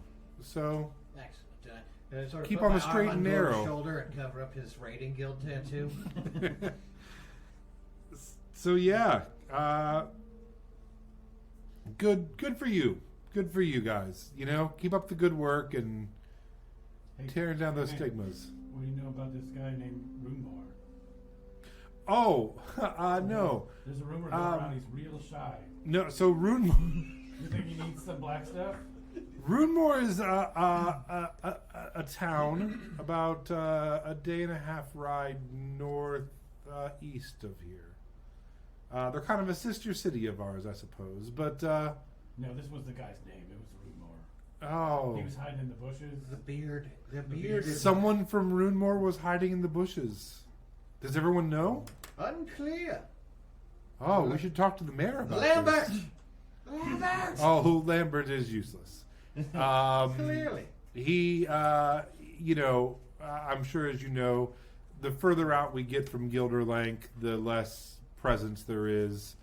And the older and more deaf you get, the further out they send you. So it's about as far away from Gilderlank as you can get these days. So you say Lambert might be hard of hearing. Oh, yes. If there's one thing you could say about Lambert Longhole, it's that. Excuse me. That one got Josh. Oh my god. If there is one thing you can say about Lambert Longhole, it's that he won't hear you say it. I like that line. That's actually a really good line. Yeah, I like that. I just made it up, so I'm glad. It's really, It's really good. So anyway, welcome. If you haven't yet, you should try. We do have a wonderful general store. We do have a wonderful inn and tavern. We have a few other taverns along the back side as well. Which one does Mira like to hang out at? Really? I mean, she took those shorts as a gift. everybody's getting It's a real I think short she's- season. I the think she's got a Swarovski hot crystal swimming of the Well, fair. I would say that the Farnthorpe. Nope, that is not it. Hold on. The Farnthorpe Inn. It makes sense that it's called that. Would be where most of us would as you say, hang out. It is an inn and tavern, family-owned place. Fourth generation. Good folks there. My wife and I never were able to have children of our own, but we did take in a girl years ago named Calamity, and Calamity is the tavern maid there. She's very nice. If you do stop in, give her our regards, and obviously she. Did you provide her name, or did she come pre-equipped with that name? No, her name is Calamity Hayward, and it was I believe she was sold, unfortunately, into servitude at a young age. That's terrible. That is quite terrible. And terrible business buying and selling people, but it is the way of the world sometimes, unfortunately. Then why did you buy her? Oh, I didn't myself. I helped free her. Oh, I thought your wife bought her. Oh no. We helped free Calamity, gave her a good home here, and got her with the Stumbletoes, Jules and Selena, who run the Farnthorpe Inn here. Good people. Good people. Those double toes. Well, I'm glad to hear you're not a vile flesh peddler. Likewise. Well, good seeing you. If you need anything sewn up or resold, I'm your man. As you're all staring at each other awkwardly, Not us, we're in our cart. You guys are having you're just cleaning your imaginary glasses. I really like the glasses. As you're staring at him, a large, rotund man rides by on a one-horse cart loaded down with sacks of flour and sugar. And he goes, "Oh, Gerald!" And like runs away from you to catch up with him. And begins having a conversation with that man on the cart. Once again, feel bad about myself. Where are they having their conversation at? It's like 15 feet from you on the street. Okay. Do you want to listen in? Yeah, but I don't want to be sneaky about it. I don't want to make it seem like I'm eavesdropping. I want to lend a giant ass rabbit ear. Sure. So the side of the cart says the Jolly Baker. Jolly Baker, okay. Yep. And he goes, "Oh, what a day! I tell you, I had to ride hard. I just came from Runemoor. I tell you, if it wasn't for me, would we even be having this festival?" And he's like, I know. As soon as I hear Runemoor, I'm hopping that way. So the basic gist, go ahead and make what do you want to do? A perception, or do we want to do investigation? Perception.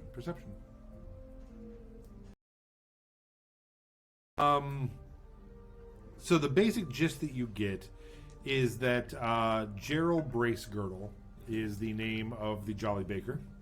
He has a son named Razzo Bracegirdle. And Razzo has typically been the courier, and they buy their flour and sugar and yeast from a courier that brings it, or Razzo brings it down from Runemoor. For some reason, they are no longer letting Razzo do that, and they have their own courier who never showed up. So Gerald had to make the day-and-a-half trip there, day-and-a-half trip back as hard as he could to get stuff, and now him and Razzo are behind on making all of the pies and sweet treats for the fair. And you got 21. 21. You also do hear them complaining about a girl named Sarah, and he said they have to keep Razzo away from that blasted Sarah. So yeah, and they just keep saying like, "Fine town they have up there, isn't it? Oh, fine town. They think they're better than us," and things of that nature. Okay. Is Razzo visible? Is he like working out in the open there? You do not see Razzo. I was just trying to get a picture of like how old he seems, or you know. Go ahead. Check. I will definitely. Did you approach them? By Yeah, I would have at that point. I'm guessing would have heard that all on my way up to him. A 23. So with the 23, the road they're stopped on is the hill road there, and they're pretty close to the Jolly Bakery. Leaning out the window, looking at them, is about a 15 or 16-year-old teen boy with like kind of long black hair in his face. Okay. Like, So just the vigors of youth, and not a man being slowly possessed by an evil spirit named Sarah. Tell us more about this Sarah that you're on. Sounds dangerous. Because I see you going over there, I have one of those like trays with straps, and I'm gonna load it Love with. it. I thought it was gonna be like I have one of those vests full of harmonicas. I got a washboard.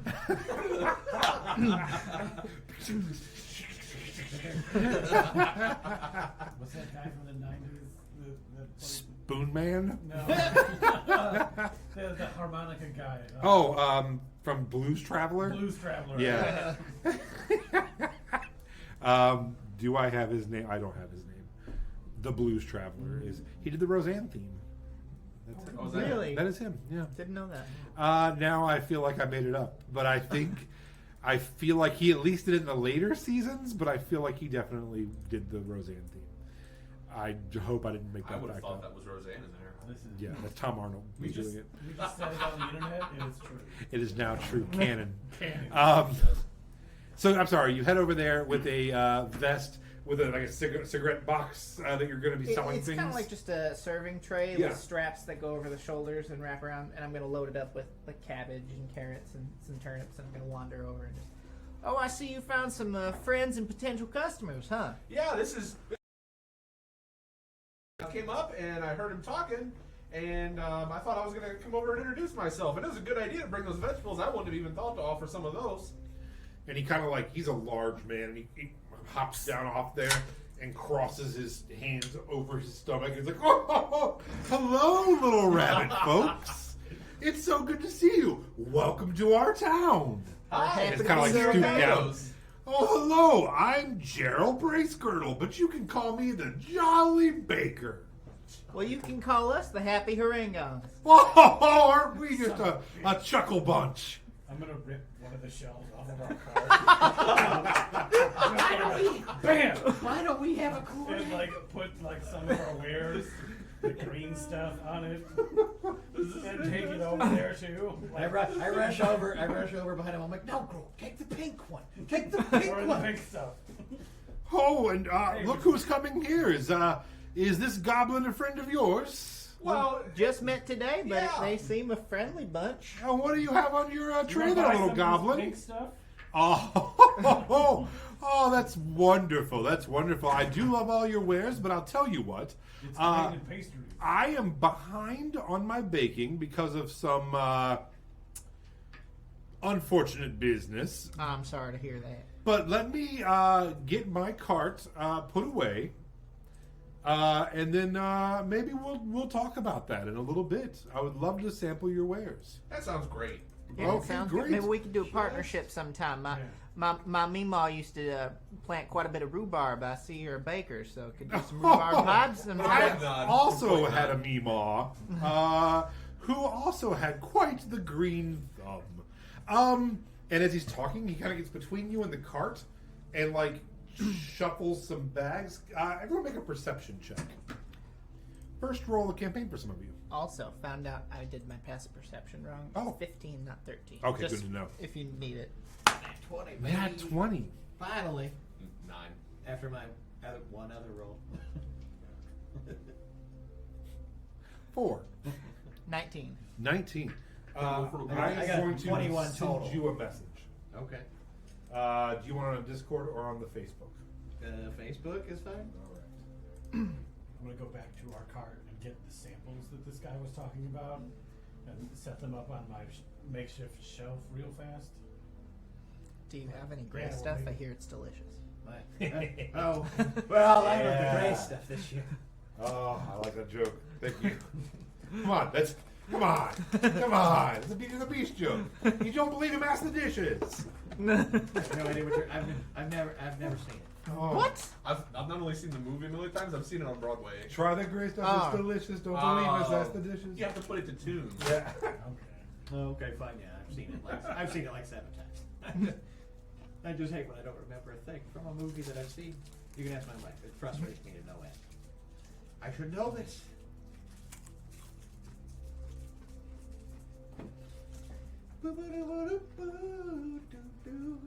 Okay. Because I will be with you all in a little bit. Let me get situated. Sounds good. We're cart 30. Boy, And whips his horse and around the corner. that is quite amazing. And as the cart's rolling away, I'm like, Glor, there's a fine pair of shoes on that cart. Do I hear that? Not terribly, like, not like it's a dire secret, but I'm just whispering it mostly to Glor. But you also have giant rabbit ears, so I assume you have pretty good hearing. I was just going off passive perception. I didn't know how that picks up. I look down at my own shoes, caked in the mud from the road, missing pieces of sole. And I'm like, here's the problem though. Globe, and I say this a little bit louder, just because I'm trying to get everyone's attention. I think there are still feet in those shoes. God damn it, Globe! I mean, there's a dead body in that cart. And then I yell very loud. I'm gonna just slowly back away. My turnips! a similar reaction to where like a dog hears a dog whistle. Both ears are gonna go up. Can I run and jump and dive into the cart? At this point, it is went around the corner and is out of sight. You can run off looking for it if you'd like. Okay. Yes. Globe, follow that cart. Are you follow? Like he's ahead and you're. Like, No, I'm not following Glorb. I just Oh. told Glorb to follow the cart. well, then I'll get up to you and so you, Funkle. You said there was a Dead body. Yes. Or no. I mean, clearly there were shoes. And in those shoes were feet. okay. But I can't be sure that it's dead, except for all of the blood. Oh, there was a lot of blood. I mean, that doesn't guarantee that whatever it was dead. Should I'm we already maybe talk to the authorities in town? I mean, I mean, it's not illegal to transport corpses in a bag of flour, sugar, and other assorted goods. but it is illegal if he was the one who killed the corpse. Sure, but you don't know As that. they're talking, I'm Unreasonable. not right behind him, but I'm trying to keep pace. Okay, so you Keep up with head them. down the block, turn right behind in the alley by the Jolly Bakers. You don't see the cart, and you get to the alley that is now behind them. Go ahead and make. You can either do it with advantage or you can both roll. Give me a what is that called for tracking? Would that just be a nature check? Yeah. Survival. is your Survival. normal Let's do training. survival. You Yeah. want to give me? I don't know how. I probably shouldn't ask that out loud. Do you want to both roll? Yeah. All right. Well, yeah, I mean, you guys are technically not working together, but If you had to put a number value on how good you are at tracking, say like a 1 through 20. All right. Okay, yeah. 4. 23. 23. So you get to the corner, and turn and be like, it disappeared, and you just run past it. Ooh, a piece of candy. Make an athletics check Athletics check. athletics. as you bounce down the alley. 7. Oh, damn. A 7. Oof. So as you turn the corner, so it's like a side alley, then a back alley. Uh-huh. As you turn the corner to the back alley, you do not see the cart. You know you're behind the Jolly Baker now, and there's a larger building next to it. Uh-huh. And that building, as you see, does have larger double doors that could house a cart, where the baker does not. Can I check the ground for A tracks, B blood? Sure. Go ahead and now give me a nature check. 10. Come on. Yeah, I mean, this is a pretty used area, so there's only some tracks, but no blood or anything like that. Okay. But I do get a sense that the only place it could have gone is behind those double doors. Yeah, and in the building next to the bakers. Okay. And as these guys are, chasing after the thing, and we're having our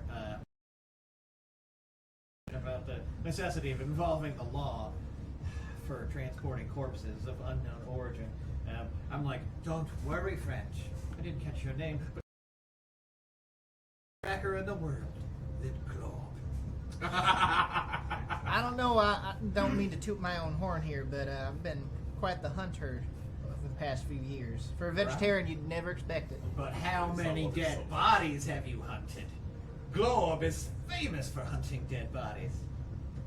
I do hope that's true. I'd like to get to the bottom of this, but I still think maybe, especially given some of the unfortunate welcomings you've had, that it may be in our best interest to involve somebody higher up.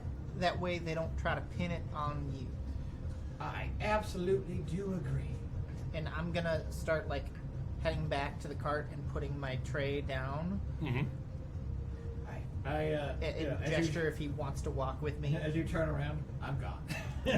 As soon as you start walking away, I was just I tried to sneak behind the nearest bush, tree, plant, something obviously not good for stealth. Uh-huh. Like, you know, that like Sure. little kid hide and seek. So roll a stealth check. I will definitely do so. And go ahead and roll a perception check. How about a 2? A 2. I have. I also rolled a 2, but I have Where'd he +5 to go? my perception, so it's 7. So I don't have that. as he turns to walk away, you're like, "Oh, I'm gonna Batman the shit out of this guy," and you turn to go, and there's just nothing around. There's like a stake in the ground where someone had staked out, like to put up their tarp, and you're just like, and there's just clearly like shoulders I didn't and even legs turn on either side of it. sideways. Yeah, you're like, If I "Oh, can't it see takes you a him, minute, but he can't see me. Well, his vision's based on movement." while I had put things back, I real quick had shut the windows and just locked it because Okay. we know that the other goblins had stolen the Yeah. clothes. sure. But then I'll head back towards you. I'm like, I'll be honest, Fred. They are way too quick to judge goblins. I understand. I just think if they're aware that you're not involved now. Perhaps you, with your fluffy butt, have never had to deal with it. No, Fluffy Butt was my grandma. Oh, excellent. My Meemaw Fluffy Butt is born. Now, damn it! See, now I'm immediately feeding off of the southern accent. Right. Let me talk in southern now. Six episodes from now, where I'm like, "So you go down." He was balls deep in a bowl of jello. Ooh-wee. Okay. Ooh-wee. Well, again, I'm Uncle Funko. What is your name? My name is Leaf, friend. Oh, yes, Leaf, that's right. I did hear the other one shrieking it endlessly from across the yard. He tends to do that sometimes when he's excited. Well, let me ask you a question.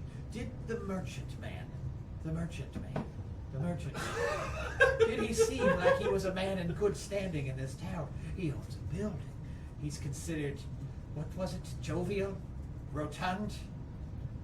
Jolly, yes. Blessed be the jolly man. Do you think a few strangers such as ourselves, would be able to just accuse a man of having a dead body in a cart? And I look over and I see Glorb sort of stumbling around, like sniffing like random like trash cans or something, like in the distance, and I'm like, that Glorb was unable to find. Sampling the turds. So this is not Leaf's first time in town for the festival. Would I know about his business before? Go ahead and roll a history check.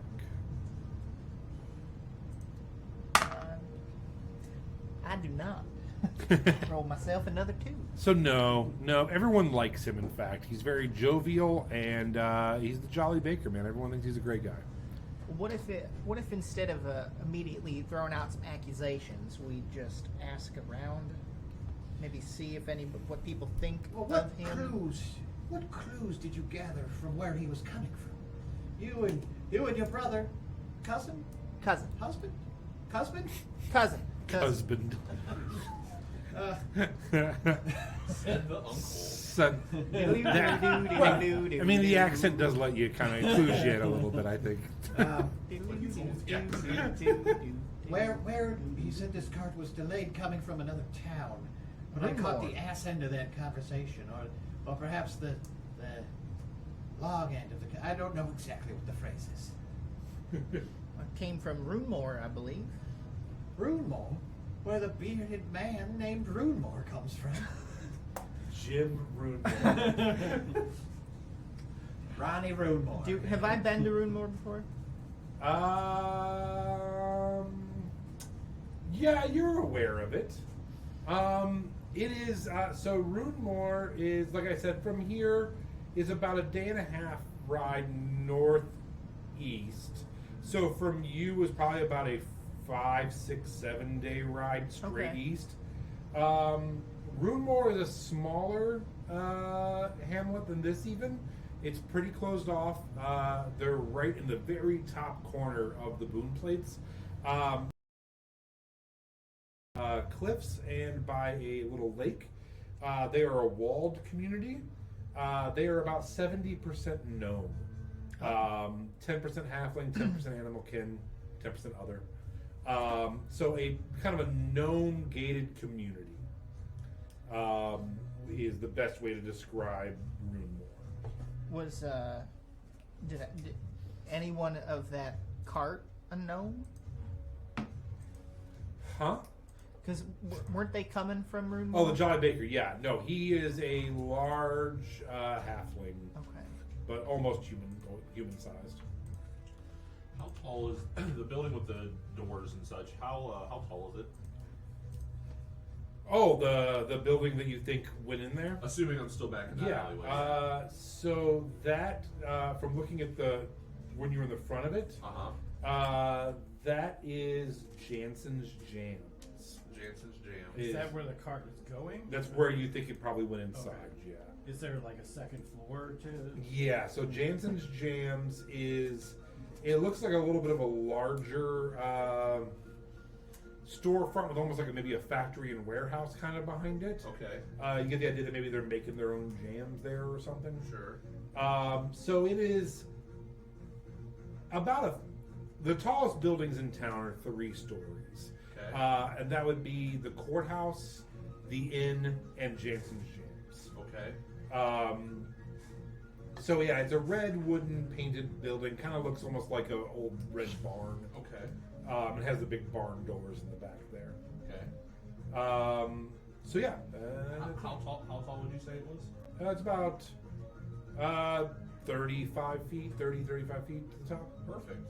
And it's right across back alley from another building, right?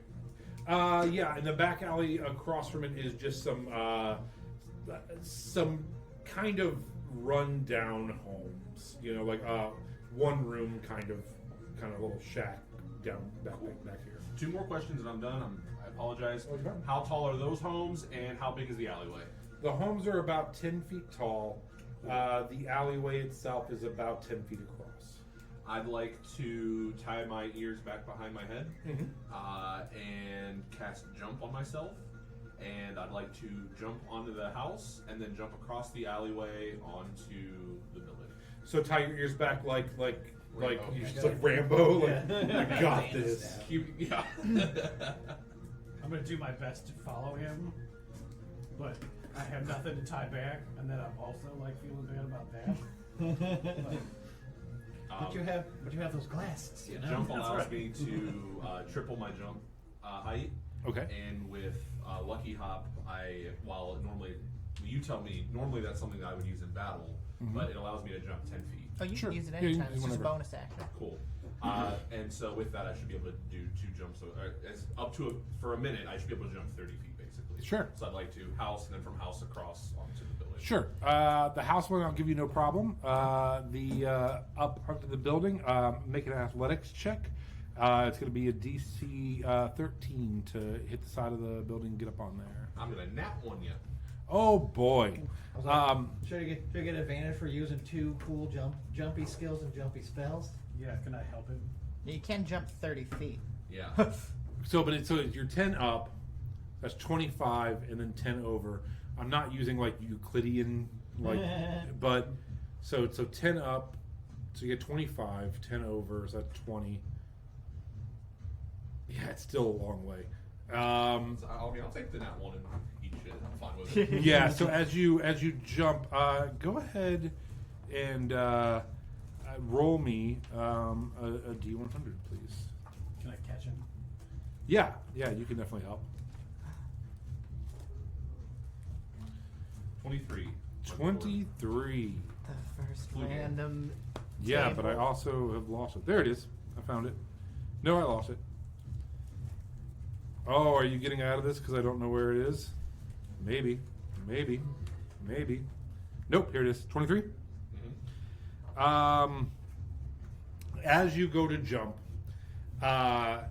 you don't quite make the ledge, and you take your shillelagh and you go to try to grab it, and it bounces out of your hand and just falls, and you go tumbling down. You take 4 points of fall damage. Ooh. And your shillelagh lands in the mud. It's fine. Can I stop him from taking the damage? Stop him? Yeah. catching it? Well, I Yeah. wanna catch him Make if an he's- athletics check, DC 12, and you won't take any damage if he catches you. That'd be swell. Or if you got this fancy box. But I also got buttons. 14. Okay, so yeah, you go flying backwards. You lose the shillelagh. You see it stick in the mud, and as you're like, "Oh no!" and you turn to like brace, you just see this cop like, "Got you!" Yeah, you take the full impact of the bunny, but it looks really cool. It would have been really cool if someone was there to see it. Make a perception check for me. You hear from the rock, "Take my breath away," as he catches. I was thinking of that. 10. A 10. Out of the corner of your eye, you see a cloaked figure stop and see you, and then turn and go back behind an alley. Is it Brunor? With 10, you're uncertain. Okay. You just saw a silhouette. I'm gonna uncradle myself. Like, yeah, that was really awesome, and give him like a high five. That was great. Thank you so much. That would have hurt really bad if I thought I need to go grab my staff. I'll be right back. Yeah, because I didn't see the guy, right? No. Okay. Hop And over. out of the, are you guys in the front? I'm gonna be like, Still? wait. I think so. There's a guy. There's a, I was like, where's All right, the well- talking? what kind of guy? There's a lot of guys here. I Debate. don't know. He looked shady. I'm like, let's rock, scissors, paper. Do you have a beard? I don't know. I couldn't tell. Let's go find out. They all look the same. I still have jump on. Okay. So I'm clearing 30-foot jumps to get to this guy. So yeah, you two see as the bearded man comes out, followed almost immediately by you, and he crosses the street and starts heading into like where you guys are all setting up for the fair, and then you catch up to him pretty easily. Just imagine we see you plummeting. He's out like, of the "Oh, fucking sky, like, hello, Yeah. hello, friend. We Just laying on the ground right we meet again. Hi. It's good to see you." I didn't know if your appointment was done, but I was trying to catch your name because you had to leave real quick last Oh, time. I just got back. How is everything here? Oh, it seems to be great. It looks like you're feeling a little less shy. You're out here, and I thought I would check everything out. Yeah. Yeah, well, that's what my new friend just said. He caught me. I was falling from a building, but he caught me. But then he said that there was a guy looking shady. I was like, well, that can't be right. But then I thought I saw that shady guy looking earlier, and I couldn't catch his name, so maybe I should catch up with him. And then I jumped, and sure enough, it was you. Stuart, pleasure to meet you. Nice to meet you, Stuart. Stuart Brunor. Can I still get into that building? What building? The one where we thought the cart was going into? Yeah. Do you want to try to go in that back through the two big doors, or through the front? The back. Okay. Yeah. So you go up to the doors. They are double like barn doors, like 2-story high. You push and pull on them, and they do appear to be locked. Is there a like area on the second floor that I could try and scale up to? That like where the hay usually comes in. Well, it's not an actual barn. Okay. But Or a second floor window. yeah, looking up there, you do see they are boarded up, but there are 2 boarded up windows. If you'd like to try to climb up there and see what you Yeah. can get done, sure. Make an athletics check. We'll make it a DC 10 to climb the back of this. Natural 20. Hey. Yeah, no problem. You there's actually like where the door is, it comes out a little bit into a frame, and you're able to just like put your back up against it and just spider climb straight up the corner to the nearest window.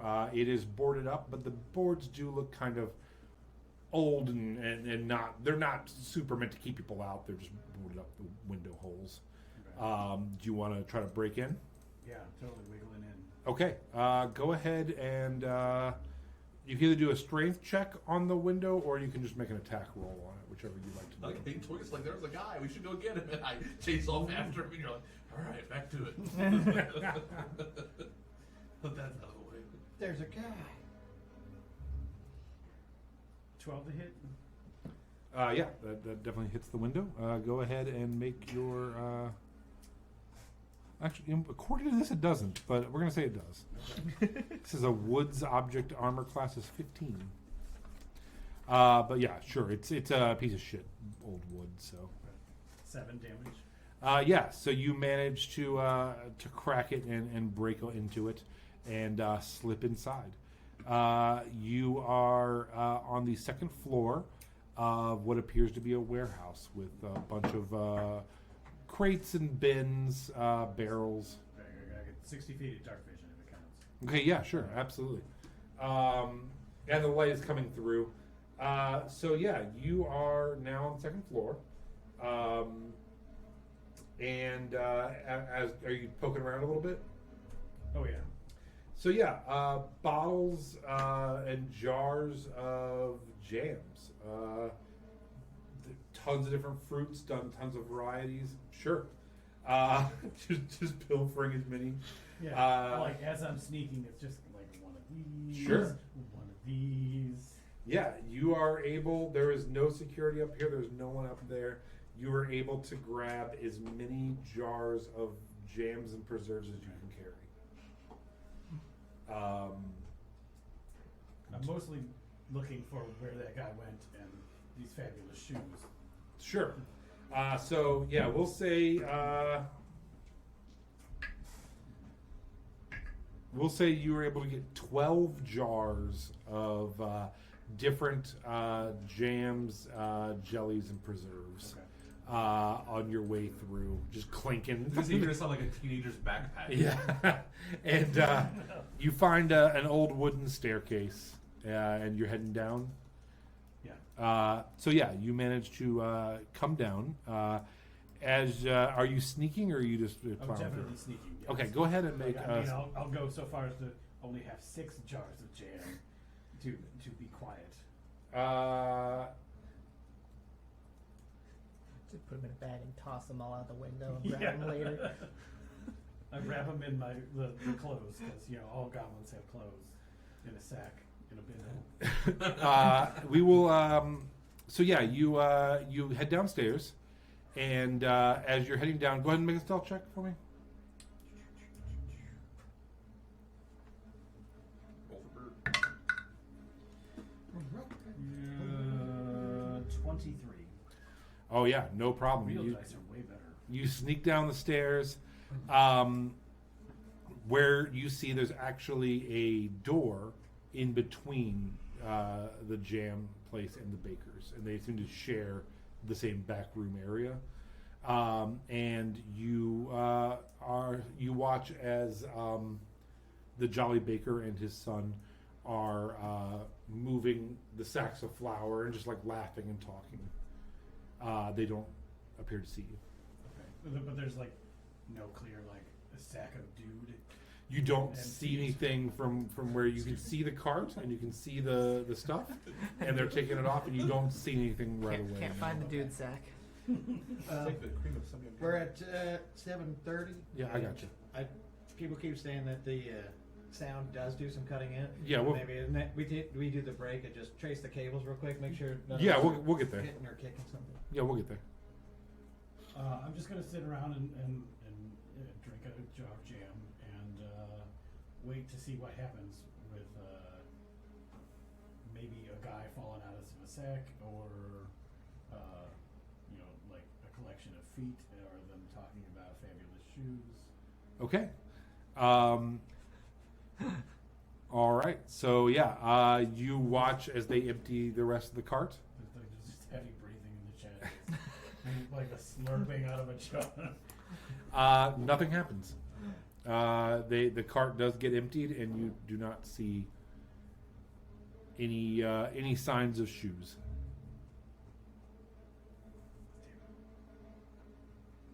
And eventually, they do like slide the door shut between the two, and you're now just like sitting on the steps in a dark back room with a. Just sticky as all Like- hell. There is a horse. There's a horse in its little. There's like a little stable in the corner. And, I'm gonna go through the rest of this like horse area and just see what else is around here. all right.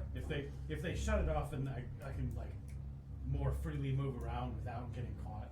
Yeah. For sure. Yeah, for sure. You do. Get Whatever the fuck is there, I'm gonna Yeah, be like yeah. shove it in a sack. All right. Yeah, let's go ahead and take a break. We'll figure this. We'll take a look at the sound. I imagine. I don't think it's cables more than it's probably the internet connection cutting in and out.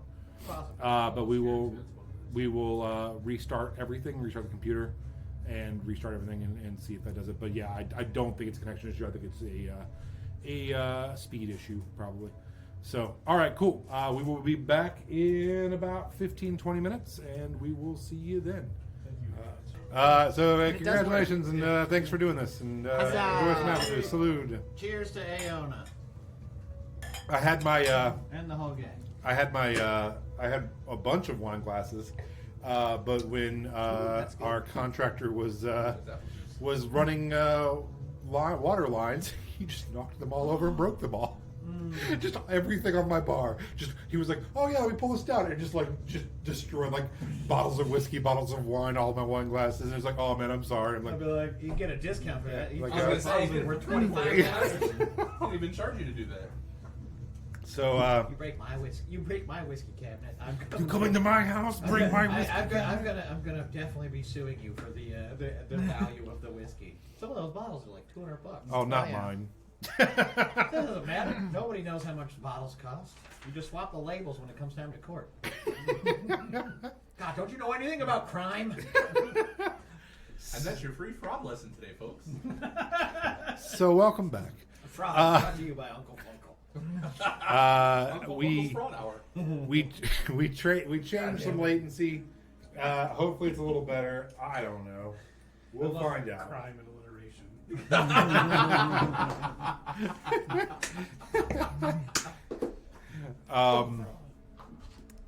So yeah, our new group of friends had just met each other in the town square and in Farnthorpe, and it's getting serious. I didn't realize we had a mixologist in here. Just gets a Bouquet of the Sierra Mist. It lost its yellow color. crushes and Reese's egg into it. Snorts it. I was going to say it resembles I like almost Sierra just Mist did. now. I'm so glad I didn't take a big sip. Yeah, it looks like you're. That would have burned. So the group had just rolled in to Farnthorpe, was setting up for the fair, and went on an interesting caper. Wherein Great jam caper.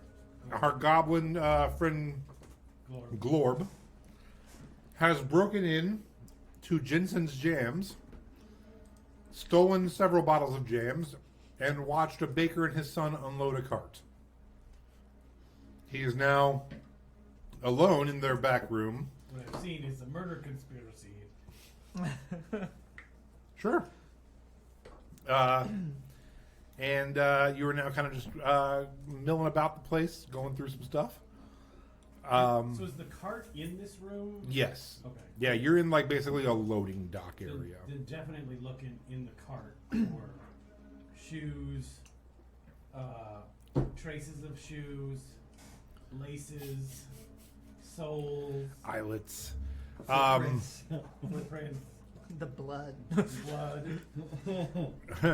blood. Go ahead and make an investigation check as you creep down the stairs and head towards the now empty cart. Like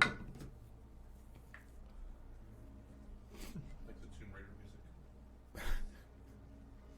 What is this? 17. No, just 16.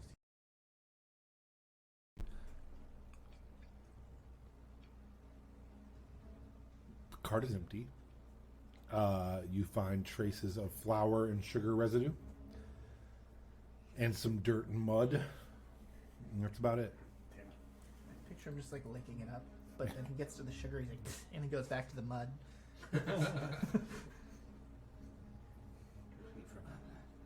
Can I listen at the door Sure. to hear the conspiracy?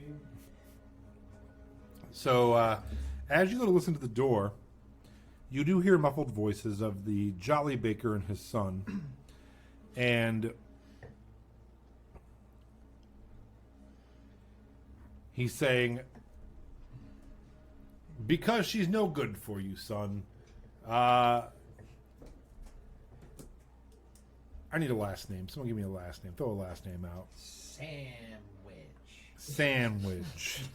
That Sarah Sandwich is Oh my I god. knew it was coming. That's why I started laughing. I was like, this might be Sarah's sandwich. That Sarah sandwich is no good for you. I had her name Sarah Moore, but then I realized I had a Moore in this town too. It's spelled SAMWHIHIHCH. Sam, but the HIHCH is silent. That Sarah sandwich is no good for you, son. I know you love her, but we know who she was promised to. You can't get involved in that kind of stuff. And he's like, you don't get to decide who I love and who loves me, Father. And why weren't you back last night? You told me you'd be back, and I waited up. And then they're just having a big argument. Okay. I'm gonna jot down some facts. And then Sunrises in yes. Jam is gross. Miss Lippy's car is blue. They drink chocolate milk. Then grab some more stuff and just kind of unlock the gate doors. And, I assume there's a human-sized door. yeah, in the it's a gates. big door, and it's just one of those sliding wooden things that you can easily just pop up and push out. There is no human-sized door on the back of this place. Oh, okay. You have to go into the jam shop to leave through a human-sized door. I believe they're called man hatches. Man hatches. They're called doggy doors. Gobby doors. Gobby doors. Well, shit. If I go out that door, will I do so successfully without getting caught? There's one way to find out. You could. Go back up and out the way I came in. Sure. Our Solich. Another sack of sugar. Whatever would be best for alchemy stuff. Okay. We need some more pink samples. And Even though you did a nat 20 on the way up, I'm gonna ask for an athletics check because you are carrying 50 extra pounds of stolen goods at this point.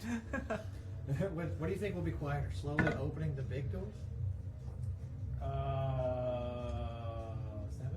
Or plummeting to the ground and shattering into Glass shard stuck in his leg. With a 7, I don't like real dice anymore, people. you slowly lower everything down in a big knapsack full of stuff. Like a pillowcase. like a big Yeah. doll? Like We already big covered doll. this. Jeez. And Tackle of this then God. campaign. with man, the great thing about block and tackle, a system of pulleys can really make anything a lot easier. So no, with a 7, you don't hurt yourself, but you're glad no one was watching. You go to kind of reverse, and then the first step just doesn't work, and you just slide It's down. my jammy hand. Yeah, all the way down, and you're like, okay, I'm good. No one saw that. I'm good. And you get your ill-begotten things, which is something like 12 jars of jam and a sack of flour and a sack of sugar, and head out. All right. I'm going to run back to... You guys are out front. You had just talked I'm to with Stuart still. Stuart, and you guys just see a dirty, floury goblin running across the street with 2 sacks over, just clinking. And he's like, "Yeah, I couldn't find anything." Look, my companion Glob has returned. I see you managed to accomplish our shopping goals. Yes, I did the shopping. Excellent. Please load them into the cart before anyone sees you. Clink, clink, clink, clink, clink, clink, clink, clink. Okay. Yeah. What? Did he just steal those? No. I'm gonna- Didn't you I'll- hear me? I said That is offensive. shopping trip. He went to the bakery. Covered in man. flour. Well, I mean, I'm he a probably messy got man, you got too excited. To interrupt the the bewilderment of him realizing that all that stuff was stolen, I'm gonna yell over. I'm assuming that Stuart and I are not too far from where. Yeah. No. I'm gonna holler over. Hey, Leaf, this is the guy from earlier with the beard. Yeah, his name's Stuart. Stuart, pleasure to meet you. It's been an interesting day so far. It seems so. Yeah, he's back from his appointment. What kind of appointment did you have? Optometrist. You got some vision Excellent. problems. Perfect thing. Here We it comes. sell lots of carrots. It's good for your vision. No, Leaf. He said he went to the optometrist, which everyone knows is the butt doctor. Well, I've got to head out. It's been a pleasure. Wait. Look at our wares. Please purchase something before you go. As jam before just you drips go. from your fingers. Yeah, you just got jam all over your hands. Look at the green stuff. It's only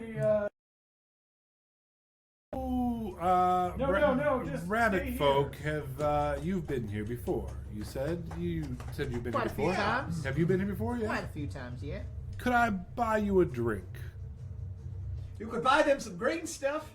Well, I don't drink much, but well, what do we drink? Sure. Oh, whatever this. I've never been here, and I wanted to try out their pubs. Maybe they'll have carrot juice. Let's go find out. Sure. Why not? How come we're not invited? Would your esteemed colleagues care to join us as well? Of course we would. Yeah. And I just like pull down on my like really too small like fancy shirt that I'm wearing, like a little kid shirt that I may have found in an alley somewhere. And like, go clean yourself up, tighten up those hips, boy. Let us away. All right. I'm gonna go splash my stuff in a puddle, How like maybe the horse trough. how suspicious does this Stewart guy seem? Does he seem to blend in well with the rest of the people in town, or does he really? No. He gives off kind of like Strider from Lord of the Rings vibes, just like overly like hood up beard, like. But does he carry himself with utmost confidence No. He's shy. and the horniness? I mean, yeah, a little bit. We'll have to roll for that. But yeah, no, he doesn't seem super confident in what he's doing, and doesn't carry himself like a very confident person. Okay. So he's like, so would you care to join me for a drink? Sure. Sure. Why not? Wonderful. So You're buying, right? Yeah, I am. First round's on me. Yeah. Great. So you guys head across the from where you're at all the way across the street to the inn, the Farrenthorpe Inn, and when you go in, it's starting to it's around noon-ish now. Not a lot of people in there, but you get the idea that it's a little busier than usual since the fair is about to start. Some of the workers are taking their lunch in there and grabbing a bite to eat and everything. The Kenku.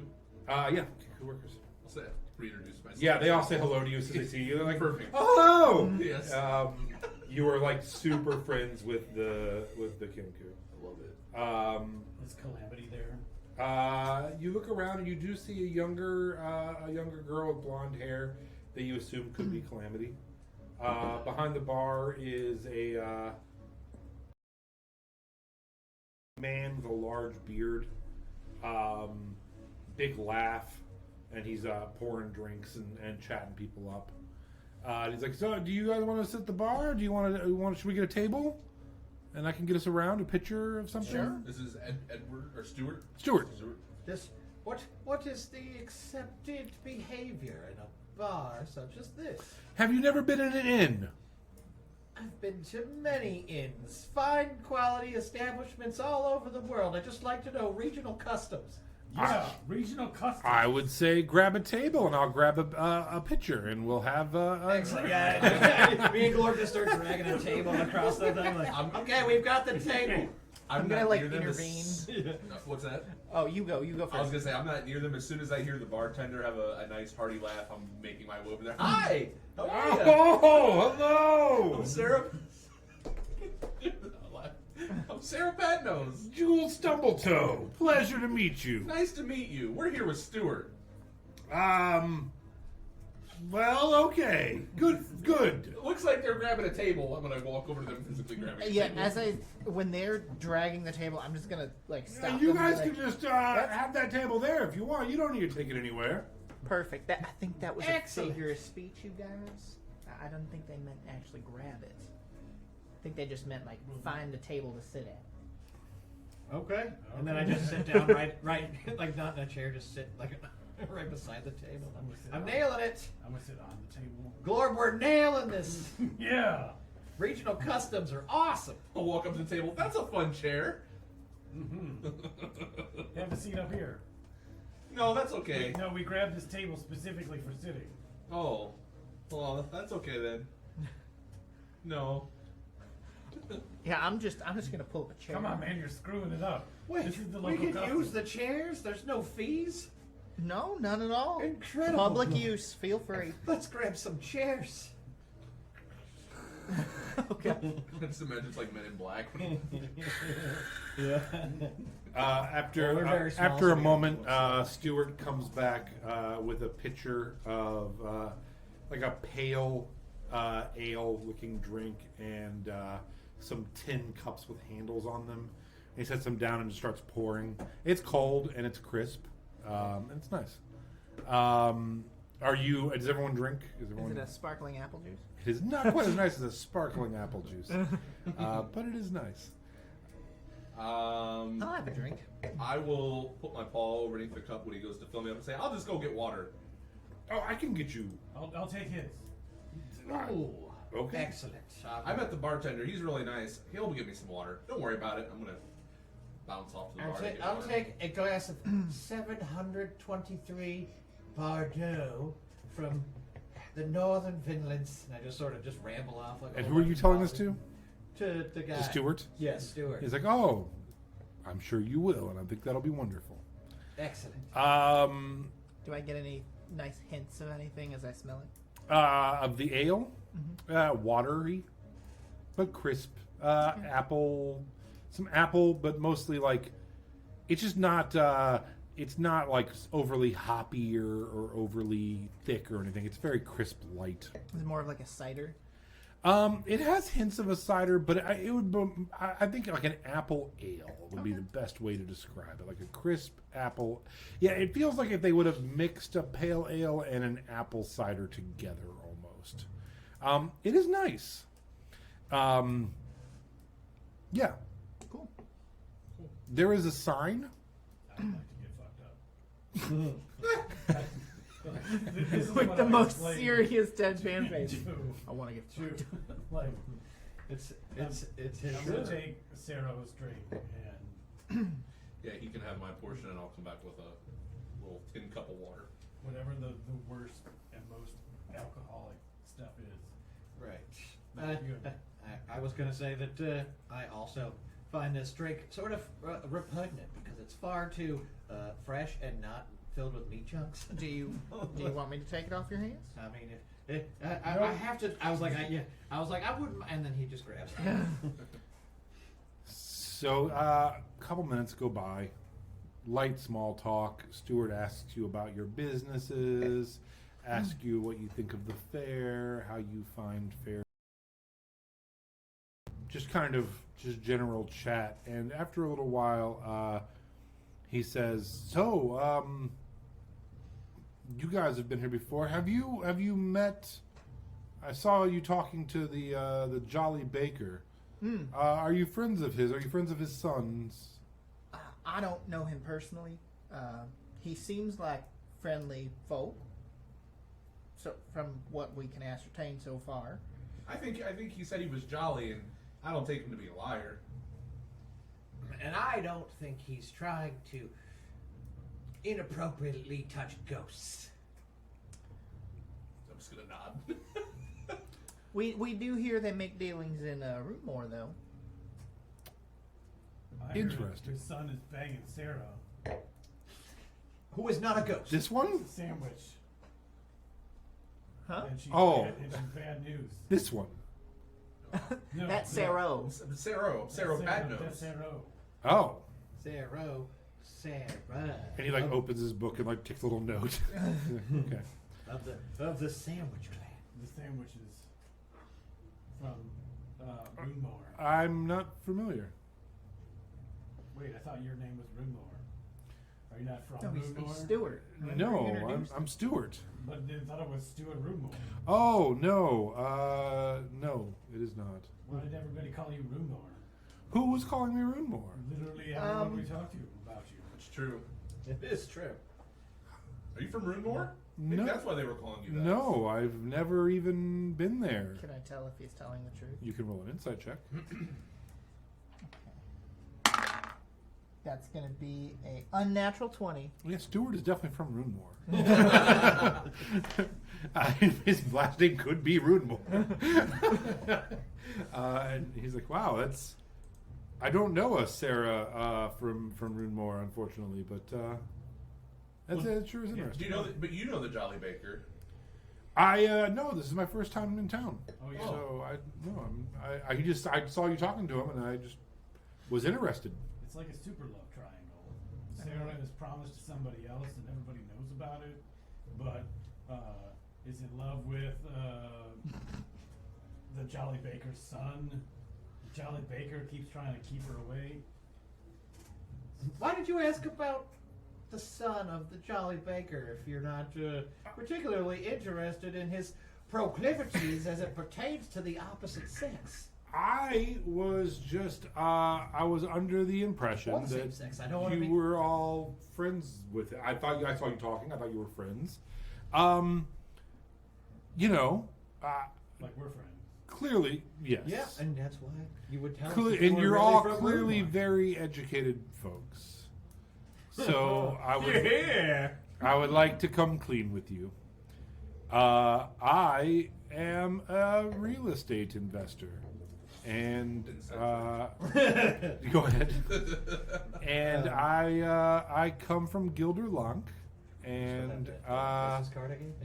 we're interested in purchasing some land out here. And I thought maybe the Jolly Baker, would be interested in possibly selling his. Sir, do place. you have a business card to prove your veracity? He brings out a rock. No, I'm kidding. What'd you get? 11. Hard to read. Yeah. I thought that was a joke. So how much money do you think Huge joke. You you see could buy me, this though. Jolly Baker's place? One of my ears is just going to go. Well, it's I hard see. to put a numerical value because you don't know how much business they do. That's why I was asking about his son, because if you're mentioning that he is in love with this Sarah Sandwich. sandwich, that maybe they would like to move to this Rune I more. don't know. It sounds like it's Does all this talk of This sandwiches has making became a whole anyone else hungry? Farnthorpe 90210 situation from what he's I talking about. don't know that reference. Karen Thor place.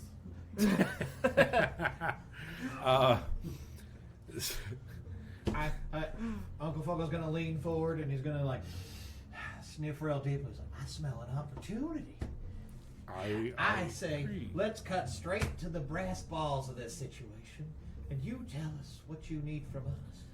I would like you to go to his place tonight and take some measurements.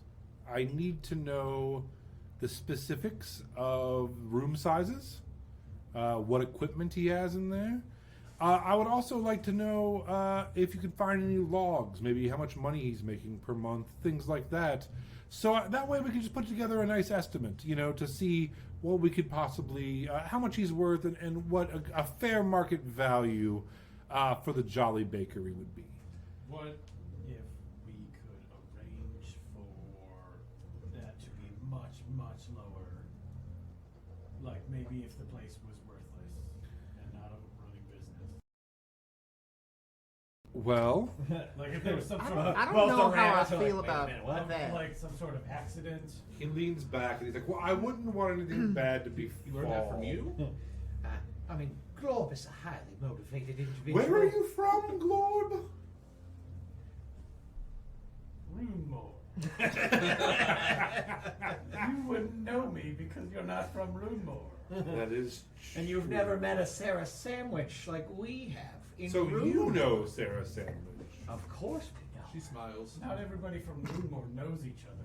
There's only like 112 people in that I'm town. Well, then how would you know this? I'm a real estate investor. It's what I do. I know demographics. See, if you're interested though in getting this information, can't you just businessman to businessman? Yeah, Stuart, I'm not gonna lie. It I kind of feel- sounds like you're trying to get an upper edge on somebody instead of giving them I a just- fair market value for their real estate. I'm a little apprehensive about breaking into a place to take measurements Me and too. read their personal business ledgers. Well, what if instead of breaking in, As you pop the top off another jar. Me too. what if instead of breaking in, what if we go talk to them? Maybe we order some bread or a pie, and then a couple of you could sneak past, take the measurements. It's still technically breaking and entering. Well, I don't think there's breaking. Well, it's entering, and that's there's- something I'm just not comfortable with at this time. If you need measurements, wouldn't there be like copies of the blueprints over at City Hall? That is true, but these are tight-knit communities, and I hate to let them, like, they're going to drive the price up on us, and I represent a pretty small family that's just looking to make some investments. I'd like to keep my patrons, interest aligned as well. And who are they?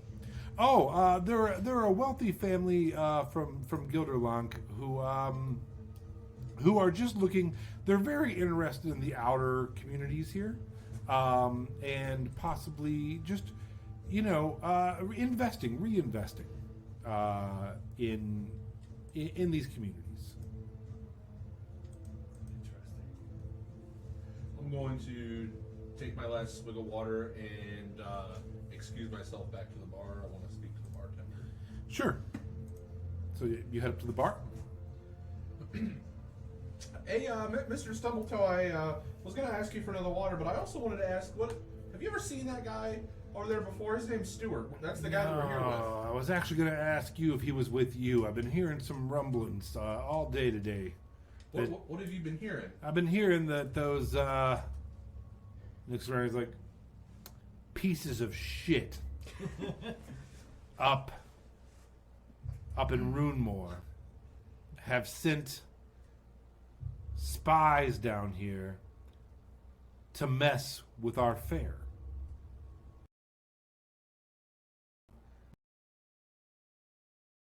I've heard that you guys got here, he got here. There was some clothing stolen. Yeah, there was some clothing stolen. How did you know about that? I'm the bartender. That's true. I didn't think about that. So Well, I'll tell you what I know about him. I went to go see where the clothes may have been stolen from because I found them, but I didn't want the people who I found them from to get in trouble. So I was going to verify their story, and when I went to verify their story, I found Stuart, but I didn't know he was Stuart at the time. He was just the guy with the brown beard. He was hiding in the bushes. And I said, "Why are you hiding in these bushes?" And then he left because he had an appointment. And then I found him again later, and he invited us here, and now he wants us to take some measurements. And I didn't feel too great about it. is he with the guys with the flat brims that are trying to push out the general store? I don't know what the flat brims are. Earlier this week, we had a couple gnomes. They came through with like Baker Boy hats on. Apparently, they offered quite a bit of money to Thorber to sell the general store to them. I guess they're putting in some kind of chain store.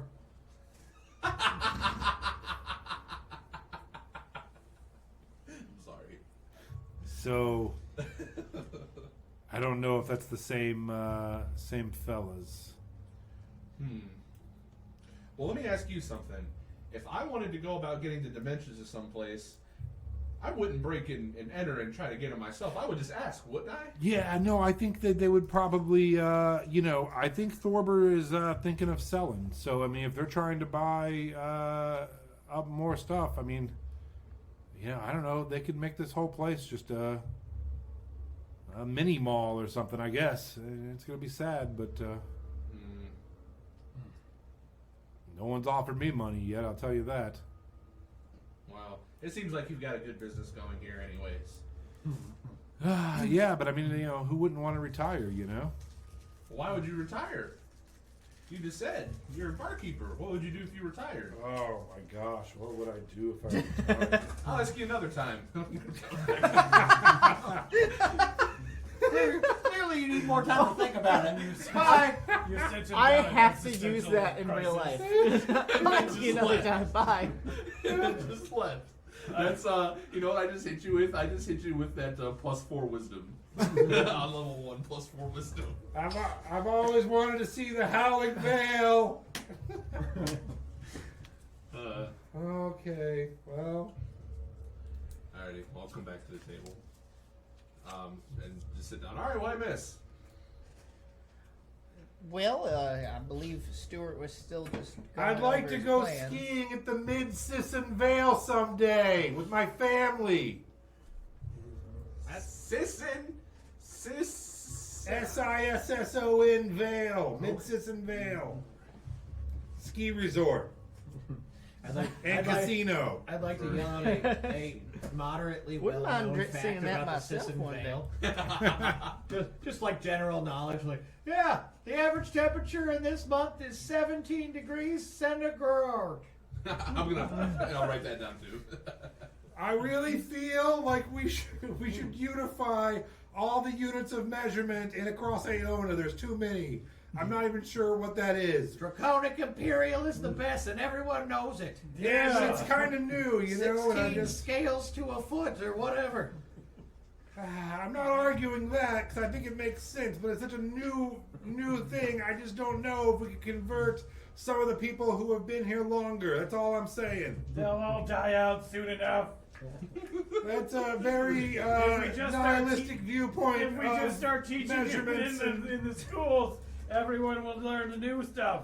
But the schools rely on parents to help teach the children, and if they know a different unit of measurement, they're going to get confused when the children bring it home. There's 12 different ways to do the measurements. I'll go focus and kind of go, boo, boring. And he's just like, what do I know though? He starts wiping out glasses. Just broke him out of his existential. I'm just an NPC. I'm gonna start screaming across the bar at the other people on the table because it's totally not. So somebody in the background was like, no, clearly Southern Imperial is standard. What's a Scoville? That's 3 times hotter than a Calville. I have a joke. I can't think of it. Do you know the guy from, I'm going to say Yale, and it's not going to be Yale, Harvard maybe, who laid on a bridge and they marked him, and then however many of him across the bridge is like an actual unit of measurement. You can go to Google and change things to his name now. Do you guys know about that? Oh, I've heard of this. Yeah, it's from like the But I can't 70s or remember, something, yeah. and this guy's a fraternity pledge, laid on a bridge, and they marked his head, and then he moved, and they marked it again, and they're like, that's 19, Stevens. And now that's an actual unit of measurement in Boston, and now you can actually go to Google and change and say how many, Stevens is yeah, so that's all. Interesting. That was my joke, but I don't know his name. You can use anything other than the metric system.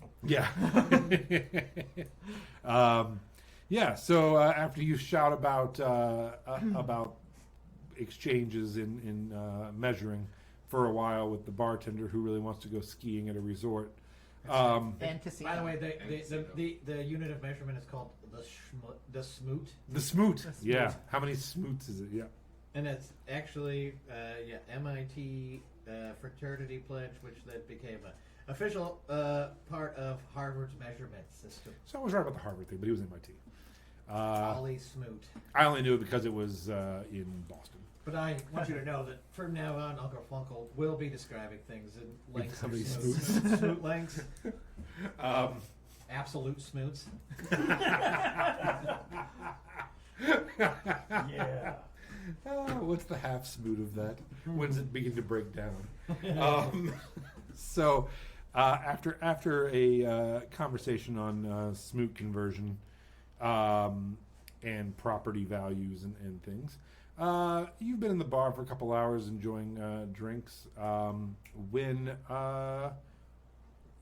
Tristan Drakefield walks in, your bard friend from last night. Tall, thin man, blonde hair pulled back in a ponytail, little pencil mustache, pirate shirt. If it isn't the leader of the TDs. None other. Good to see you. I hope you all been good, enjoying your day as my troop has been out whoring about, of course. Hi, I'm Sarah Padnose. I don't like that word. Sarah or Padnose? I'm Sarah Padnose. Which word don't you like between Sarah and Padnose? Why don't you like your name, son? Sorry, I think You froze it. I think he meant the W word you used. Yeah. Which? He said whoring about. That's what I said. I know. Oh, okay. Just making sure. No, but you have effectively frozen Sarah. He's now he's in an existential crisis about which of his names he hates, which is weird because he likes both of his names. Any Remember turn? that for combat. I'm confused because now I'm thinking that maybe his people are the whores. And That's a You can derogatory bargain name the wrong towards Harangan. Jules, good to see you. Can we have a bit of the bubbly? Some Brittany for my gang, please. And he's like, oh, coming right up. He's like, now normally we wouldn't do this because we aren't performing until this end of week.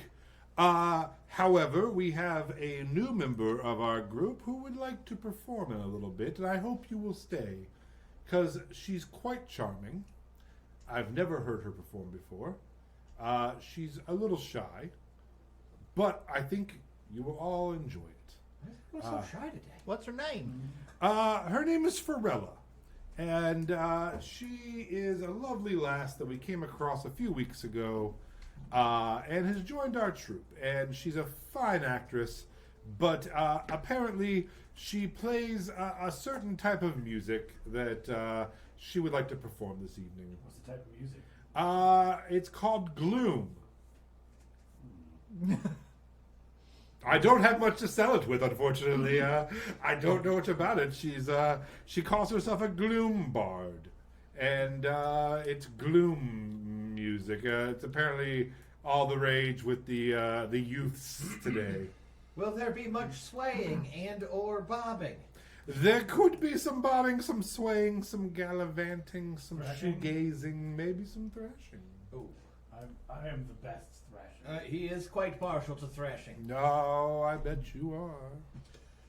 While they're speaking with him, and I'm guessing Stuart's still at the table, I'm gonna shimmy over to Leaf, and I'm going to grab his ear and kind of roll it like you would talk into like a tube. But I'm gonna do the same thing with my ear, so that I'm whispering in his ear, but by like this, so that nobody else can hear. Assuming that we've done this plenty of times before, and this is common for us. You guys That's how Harangan shares secrets. Look at that. Two cousins joined at the wussy.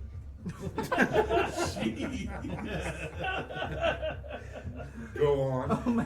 I'm going to whisper to him and say, I don't like what Stuart's asking us to do, and I talked to the bartender, and he doesn't really think it's that good of an idea either, and he thinks that maybe there is a chance that there's people in from out of town to ruin the fair, and that he could be one of them, or there's other people that are making offers and looking to buy up the town, and that doesn't sound good either because we come here to sell stuff all the time. So I was thinking maybe we go and talk to Gerald and tell him that this is what was asked of us, and then ask him if he wants us to give him maybe like wrong information or the wrong numbers, and we can give Gerald the right leg up on this guy. And in the meantime, we should figure out who this guy is, because I saw your ear twitch, and I know that means you don't believe him. So I'm thinking that he's also from Runemoor. Oh, I think you're right about that. He definitely is from Runemoor. could talk to the baker. But for all we know, he may actually want to sell. Would we want him to get a better price? True. But people ruining the fair, do you think it's related? What he said, but he's a bartender, and like we all know, that means he hears a lot of things. He told me that. That is true. That is true.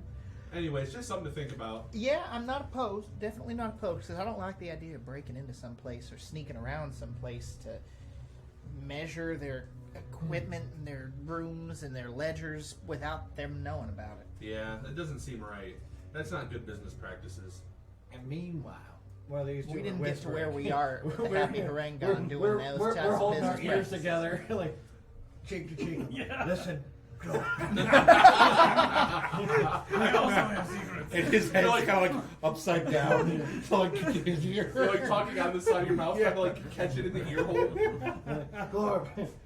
Oh, I love it. I don't think the rabbits are as enthusiastic as we are about potential profit, but I think there's a chance for us to profit from both sides. Yeah, we could drug this guy, steal his gold, and then offer the baker the money.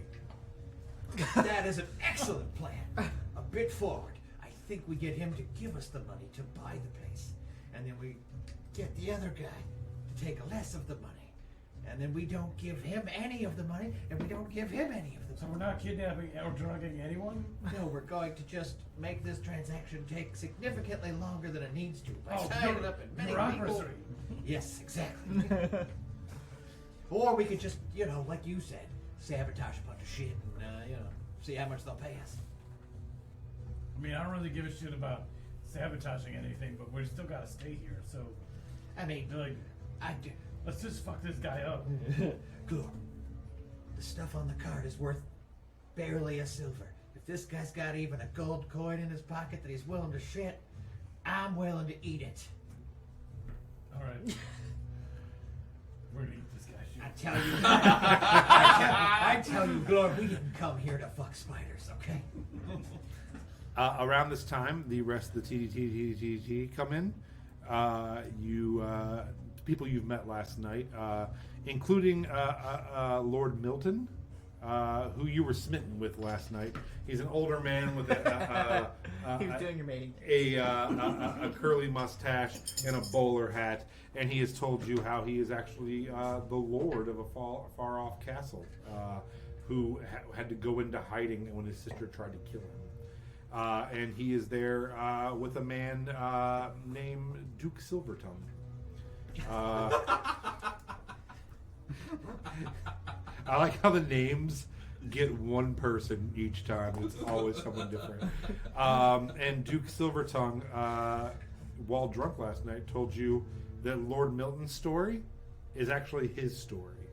And that Lord Milton just likes to take his stories and tell them that he is actually the Duke of a large estate, and his sister ran him off of it, and to not trust Lord Milton. But they're both really fun guys to drink with and really good actors, thespians. Yeah.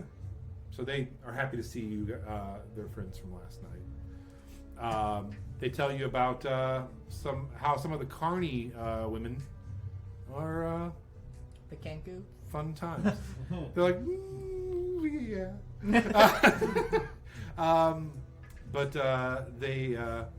They tell you they've been out having some fun and that they might have some ladies lined up for tonight if you guys are interested. I hope you wore ample protection. I keep my armor on every time I am alone with someone. You never know who's No one stab come you in near the this back. guy's balls. They're probably covered in cancerous growths. And they're like, "What about you? What about you? Are you coming with us tonight?" To Tristan, and Tristan says, "Oh no, I've got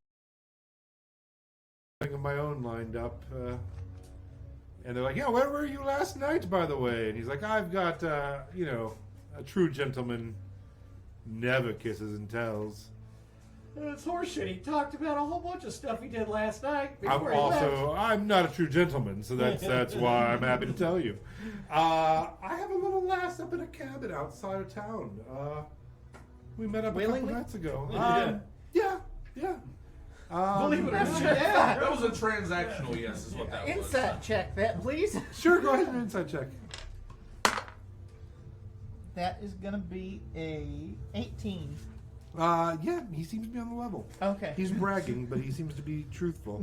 Yeah, he tells you that, you don't know him, and you know he likes to brag and tell stories, but he seems smitten. And he's like, oh, she smells of flowers and berries and wonderful, beautiful girl. And, Is this Pharrell? oh, no. Oh, no. And they're all like, oh, no. Her name doesn't no. happen to be Sarah, does it? No, I don't know a Sarah. Okay, just check. Her name doesn't happen to be Glor. Glorbia. And You see him like slowly put his wig on. Glorbina. You stole a dress earlier. We just And he's like, no, but we're having a great time. It's the life of a bard, you know. She's a simple lass, but we've had a lot of fun. That's why I'm pretty tired today. But I will be seeing her again tonight as well. So no gallivanting around for me, unfortunately. I have found my entertainment for the week. Sounds like you're doing the best kind of gallivanting, if you ask me. Yes, it's not bad. It's not bad. So it's now about 2 o'clock or so. The bard has some cheap pub food put on their tab and let you all eat some cheap, just like finger fry type things. Has Stuart skated out of here, or? Stuart is just soaking it all in. Okay. He has gone quiet and is just. Is he at least still drinking? Yeah, he's talking to the bards. He is kind of like being friendly with some of the people who are in the bar a little bit, Okay. but mostly listening. I kind of want to involve him so that he keeps drinking. Sure. In conversations and things like that. Sure. And then, hey, let's give him a business proposition. Excellent. I would like to make a Arcana tool check with my herbalism kit to try to create a stronger inebriation effect of whatever drink he's drinking. Okay, go ahead and. We got a roofie Stuart. That was close. it was a nat 20 that rolled into an 8, so I'll take a 15 total. Yeah, so that works. And Two bucks make Everclear. Stuart Yeah. gets kind of loosey goosey. Just over there in the corner. About 20-30 minutes after you've given him this spell, Tristan is in the middle of a story. And Stuart looks at him and says, I know you. I know you. Yeah, we met yesterday. No. The bard. This troupe was in my town last week, weren't you? Which town is that? Oh, you're talking about. I crossed paths with him. Oh, okay. I crossed paths with him while I was doing house buying. Okay. And you did a play in a town last week. That definitely wasn't called. Where did you sleep last week, sir? And Tristan's like, I was with my group. We stay on the outskirts of towns, as we always do. You know. Yeah, They know. we were there last night. We certainly were. And he's like, did you meet any women in town last week, sir? And Tristan's like, I meet women everywhere I go.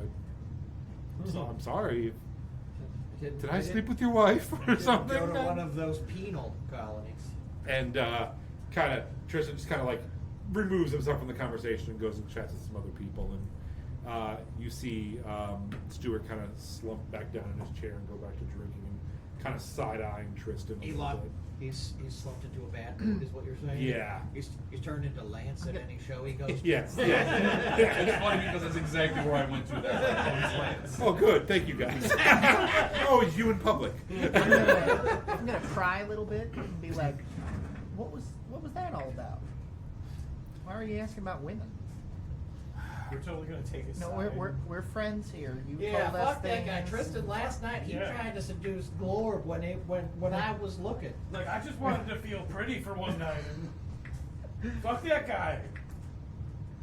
Have you always wanted to be a farmer? I mean, it's kind of all I've ever known. What about I've you? always thought it'd You be always great wanted to to see be a the world, farmer? but Well, I'm good at farming, and I don't necessarily want to be a farmer. I just really want to be comfortable and happy with people that I love. I want to be rich. That's what I want. Ah, that makes sense. Yeah. How do you want to get rich, Goblin?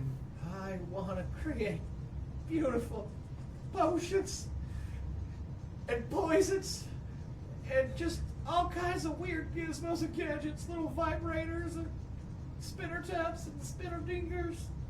And I just start like rambling off nonsense mechanical part names. Oh. Like the flimble flop goes into the shooty hole. who's it's and what's it's galore. What about you? Oh, You I've always always- wanted to be. I wanna- What are you? I want to get into real estate. Ah. I thought you were about to say drug addict.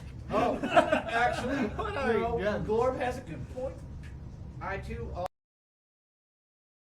I want a house I buy. want to buy, do the house buy. We both want a house buy. Look at us. We need a place to live. We need a place for the rabbits to also live. Cart. What? Their cart's really I nice. think that I could be good at it. I mean, I live on I mean- a farm. It's I mean, fine. I can I live like in your cart. to make offers that people can't refuse. What does that mean?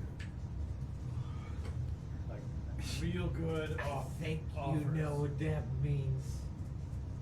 Real insistent offers that no one will ever turn down. Determined. The first offer is always taken. I think I could be good at it. Oh. Like I just need This- somebody to help me get started. Where are you staying tonight? In a cart. In a cart. Or what's left of a cart. Yep.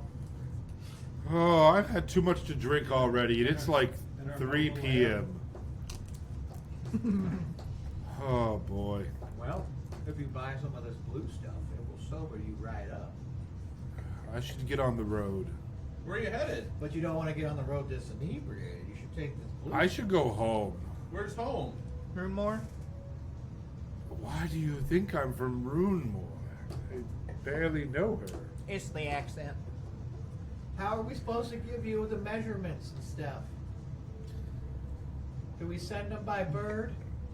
Should I give her to one of the Aarakocras in the corner? Okay. Let's do this. Yeah, let's do this. Let's do it. Let's do yeah, this. you heard Let's him, go guys. talk. That's a legally binding partnership. Let's go talk to that baker and his son and find out. Let's get to the bottom of it.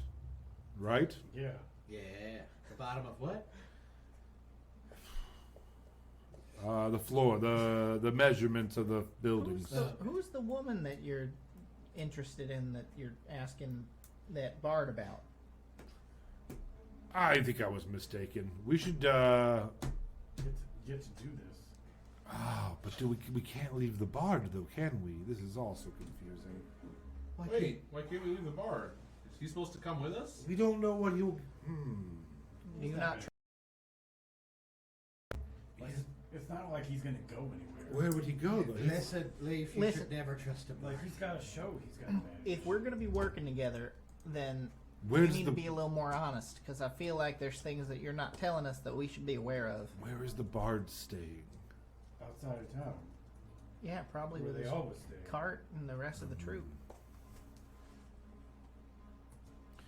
We should stake out the troop tonight. Why? What's their problem? They can't be trusted, can they? Why? Because they're bards. What if they're going from town to town, committing crimes?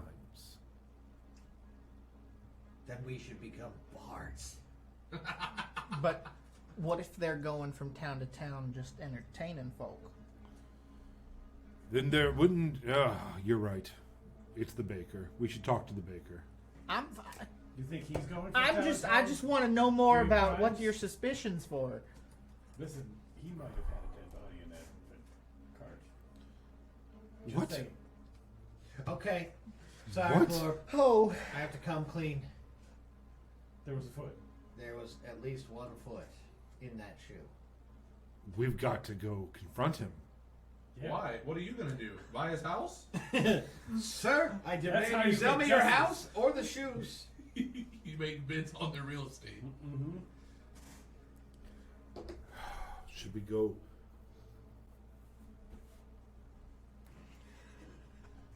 I'm so lightheaded. I'm gonna get another drink for him. I don't know if I should have another drink, but okay.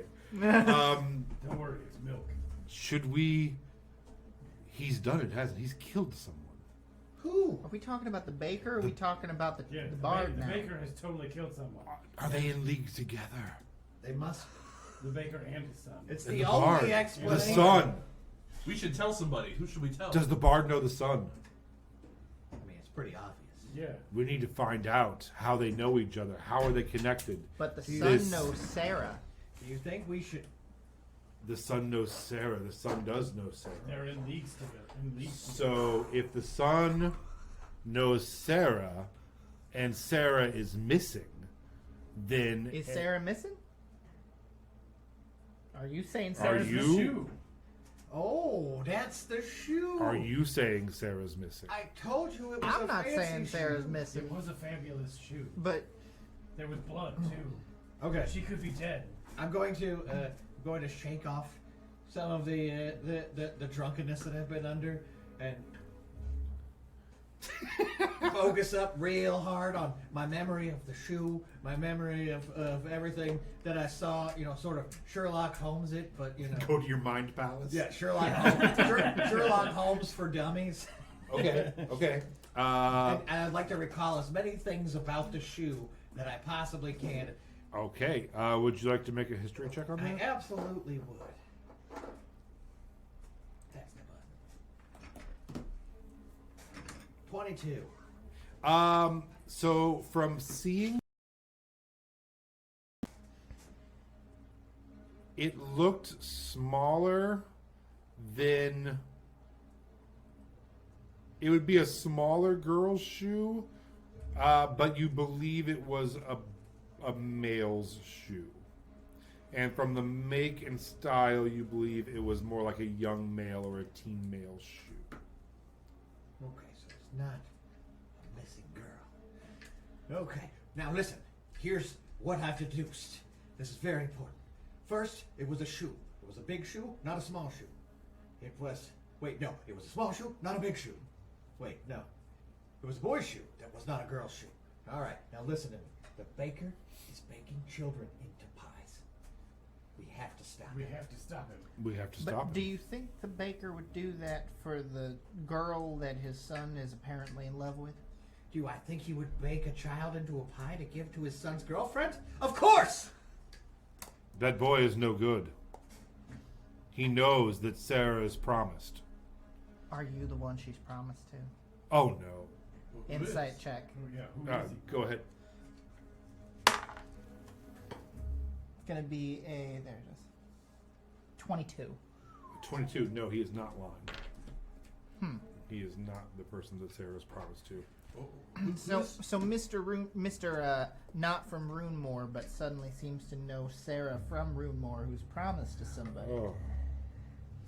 Who she promised to, and why are you looking into it? And why is she missing? Are you hired to find her? Did she go missing? I am an elite undercover agent With of the highest order. So is Glorb.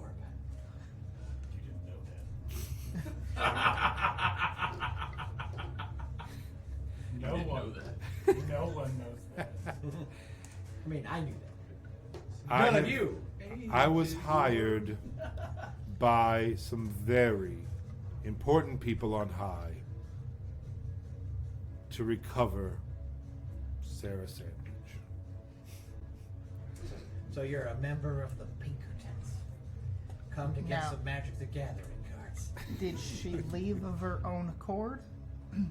There is no way she would have done that. Wizards are always sending Pinkertons out. We sure are. Oh boy. A wizard hired me to grab them and come back. She's wearing the latest fashion before anyone else has had a chance to see it. We didn't need to sell her that dress. Oh, it got so meta so fast. I'm gonna lean forward a little bit and kind of lower the tone of my voice and say, so it seemed. What do you want with her? Where are the curtains? All right, so we'll lean forward. So earlier you were talking about the acting troupe, and you had some concerns about where you may have seen them before, and I'm starting to think that you've got information that maybe we could use to help you find Sarah, because it seems like that's really important to you. And the more that we know, the more that we can help you find her. That damned baker's son is obsessed with her. She wants nothing to do with him. She is promised to someone else. He is coming and giving deliveries. They have a huge blow up. We tell these dogs down here to not send this crazy mutt up to our wonderful place anymore. That his father has to come. His father comes one time. She disappears. I assumed it was him or his son. Now I get here and I see this bard troupe that was also in our town last week. I don't know what to think. Wait, so there's no realty deal? Can we get? There is not. We, I'm we, so we sorry. feel betrayed. I'm so sorry. But also, I must update my assessment. This poor girl, My dressed in LinkedIn. boys' clothing. She climbed upon the flower cart. She rode the flower cart all the way back here, knowing that she would be evading the gaze of the Pinkertons. She's Okay. been missing Gaze. for over a week. Yeah, Gaze. Yeah, what do the gays have to do with this? It's like the gaze. There's plenty to eat on that truck. Did you just assume that meant sexuality? The gaze of the Pinkertons. So, A subsect of the Pinkertons. assuming that she truly doesn't love this boy, She does not. um, She is promised. did she promise, or was it like her family promised her to this other family, like a dowry I don't situation? understand the difference. Her and her mother are dressmakers. They went to go make a dress for one of the. I shouldn't say too much. It's just the drink has got me. I mean, you might as well. Let me tell you something else. The father does not want the son to go out with Sarah. As he should not. He kept saying that Sarah was bad news. So No. Sarah Oh, is no, I wonderful. No, he said she was a total cunt. It's Razzo who is the bad news. The boy is mentally insane. So I get the feeling. And that from maybe- Farrenthorpe. I get the feeling that maybe we have a bit of a star-crossed lover situation here, and maybe they're actually interested in one another, but there seems to be a lot of tension between the towns and the people. So, have you talked with her and asked what she really Oh wants? no, she was very excited. She is promised to the head golden tip guard for the queen at Gilder Lake. She made a dress for the queen. She met the head guard, part of the golden tip. She is smitten. They are to be married. She is promised. I'd like to lean over and whisper to Leaf.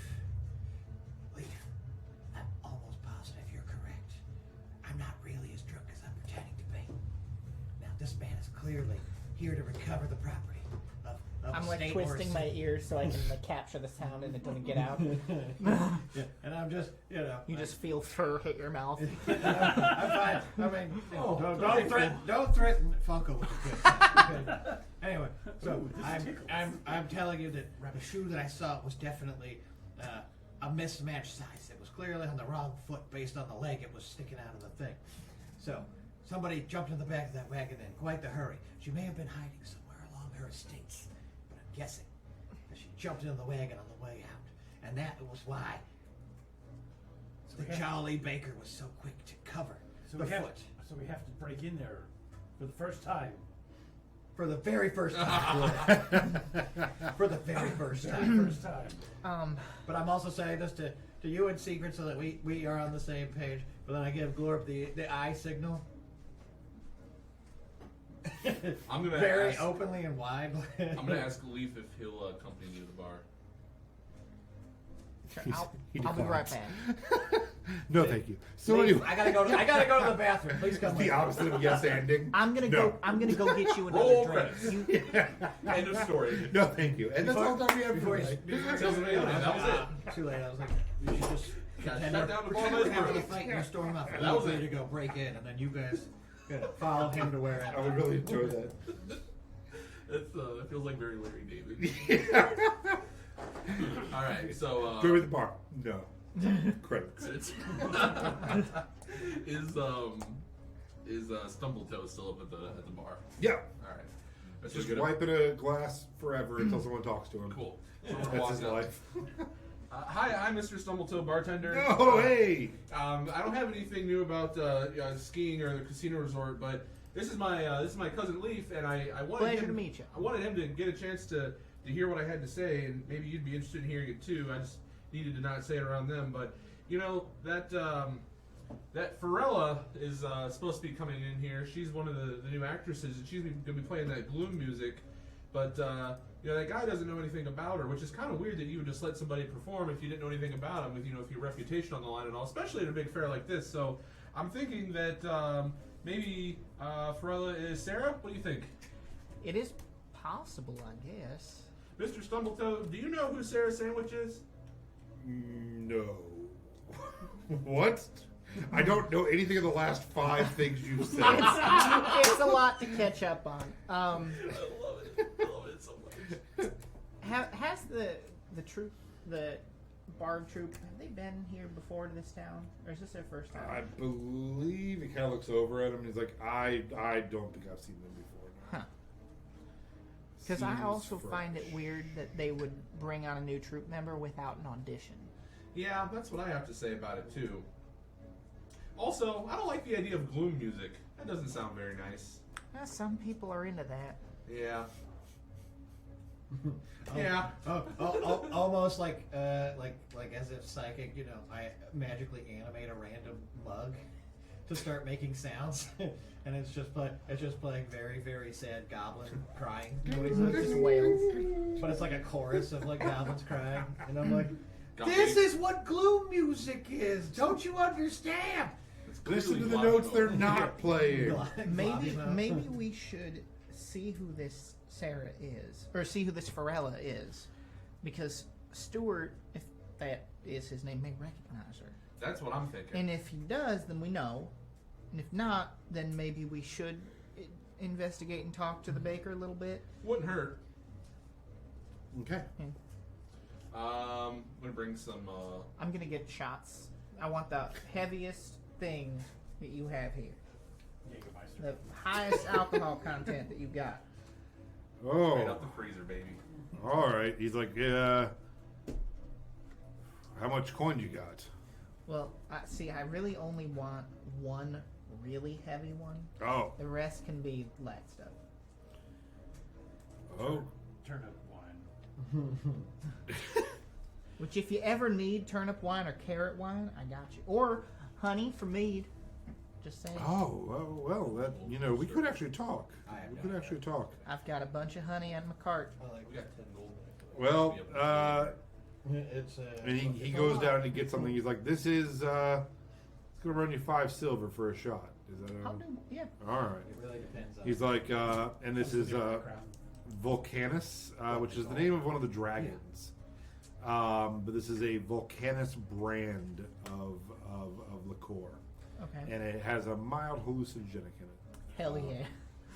So, Boy, you seemed enthusiastic. and so it's like this red syrupy, and he's like, "Do you want me to water it down a little bit?" No. Nope. But could you possibly, for the rest of the shots, could you maybe do like grenadine or something in there to make it look similar? Absolutely. Yeah, absolutely. Perfect. How much yeah. for the other shots? For those, on the house. Mighty kind. Mighty Because kind. it's not even going to do anything for you. My nose Shots starts to are twitch at the sound of hallucinogen. And I'm gonna on like whatever tray he gives them to me on. I'm gonna just set the one that's the real one aside, so I know. Okay. And then I'll come back and I'll make sure that I give that one to Stuart. Okay. Roll a performance check to act nonchalant as you come back and hand out the drinks. Okay. I got no charisma. Roll with advantage because he has. How long is that take effect for? It's just It's a thing. forever. Nat 20. Nice. I literally it was had just a no role-play bonus thing using charisma. just- there was no mechanical Oh, thing okay. to it. It was just me saying I'd like to mix up a bunch of like the random herbs and stuff I found to just make his inebriation worse. Is this forever? Cool. Yeah. So no problem. I mean, you smooth- usually don't sober up in under like 4 to 6 hours. Yeah. So, you know. Well, they're about to give him a powerful It hallucination. would have been a 6, so thank God for that advantage. So wait, at this he's gotta point, we will say it's about 5 o'clock in the Okay. afternoon. You have this heart to heart, and then brought this back. And yes, you guys are going to take your shot. So everyone takes a shot. He's like, coats the throat, doesn't it? I it's think really- this is a little watered down, if you ask me. Are you kidding? It's like tree sap. Ooh, let me have some. He's gonna be passed out. You're gonna be like on the table, like. I immediately OD versus recognize OD. some of its more powerful Yeah. components and give him the side eye, like, and he gives me the. Don't say anything. You see my whiskers twitch a little? As this happens, I see the ear. the door opens, Slash. and you see the bard hop up, and he's like, "There she is, Pharrella." And you see a thin, pale girl, about, I don't know, young, maybe 16, comes in, pale black or dark black hair, pale skin, and she kind of is like, "Hey." She look like a vampire. No. We are. I was like, if you're doing vampires, I'm getting kidnapped this time. We are vampire free in this. Yeah, no. For anybody who doesn't know, our last campaign was vampires for 98 sessions. Can I, when she walks up to the stage, I'm just gonna yell out, Sarah! Okay. See if she like. Yeah. I mean, kind of. Everyone looks at you. Just yell the word Sarah, but it doesn't look like me or anything. Okay. She's like, "Fuck," you know. And he's like, Especially since you yelled it in Goblin.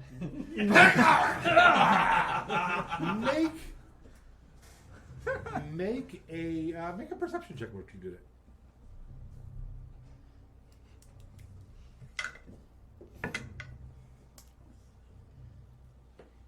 19. 19. I think I just figured it out. Uh-oh.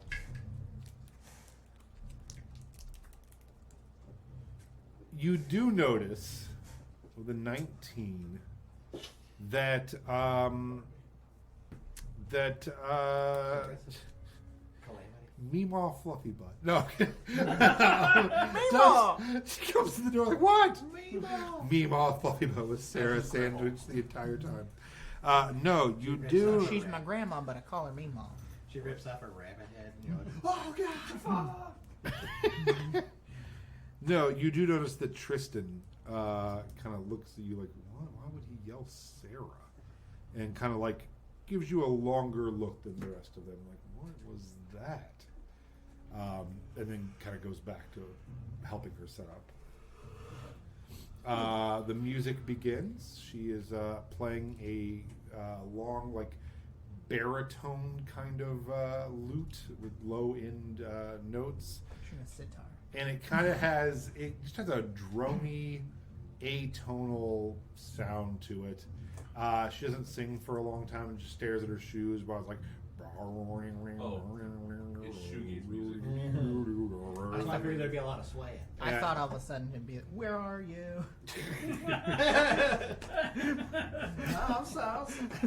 I'm not gonna launch into my anti-Blink 182. Great. He's already heard one today. I already had to deal with it once. Yed. There. And after a while, she just starts bjorking, like just caterwauling, like well, it's just like Over here, I'd like to note that I'm currently weeping gently. yeah, This and is she the has most a beautiful thing I've ever a heard. large tambourine that she's just stomping on to keep a beat, and it's large, and the skin has like a low end rumble that just ripples out to the tambourine. So it's like whoosh, whoosh, and it just never fucking ends. It just goes for. It's like a Cure song. It's just like 19 minutes later, they're like, "Oh, the intro's still going." So yeah, that's Pharrella's doing her thing up there. Does the song end? I mean, eventually. Yes. Does Stewart recognize her at all? Oh, does Stuart recognize Pharrella? Him first. Not visibly. You're not seeing him. You're Just like, making what sure. the hell, or anything. He's As soon as the song ends, I will obliviously approach the stage, extend my hand, and say, "Hi, I'm Sarah Padnos." and she's like, oh, Everyone else is probably clapping. We're not Yeah. clapping at this time. I'm guessing. hi, Pharrella, the bard. That was really good. Incredible! Thank you. We're looking for someone named Sarah. Have you ever seen Sarah? It doesn't ring a bell. Okay. I mean, I know Sarah's. Do you know Sandwich Sarah? I can't say that I do. Oh, okay. Hey, one last question. Where did you guys come from before here? Oh, they came, I believe, from Runemoor. Oh, okay. I heard great things about that place. Not really, but I didn't want to make them feel bad in case they were listening. I Thanks. had not. No, I've heard nothing good about that place. Hey. I've never been there myself. Do you know where Tristan's cabin is up north? No, No. I did not know that Tristan had it near here. He's not from here. He's from Gilder Lake, isn't he? Yeah. Yeah, I don't. But he's got a shack. Oh, Some might even call Called it it Love Shack. Dang it. oh, is it the little old place by the side of the road? It's about 16 miles. Mhm. No, okay. That seems way too far for the kind of action he's getting up to. I'm like 500 miles though. It's a rusted tin roof, I heard. Is there a cat on it?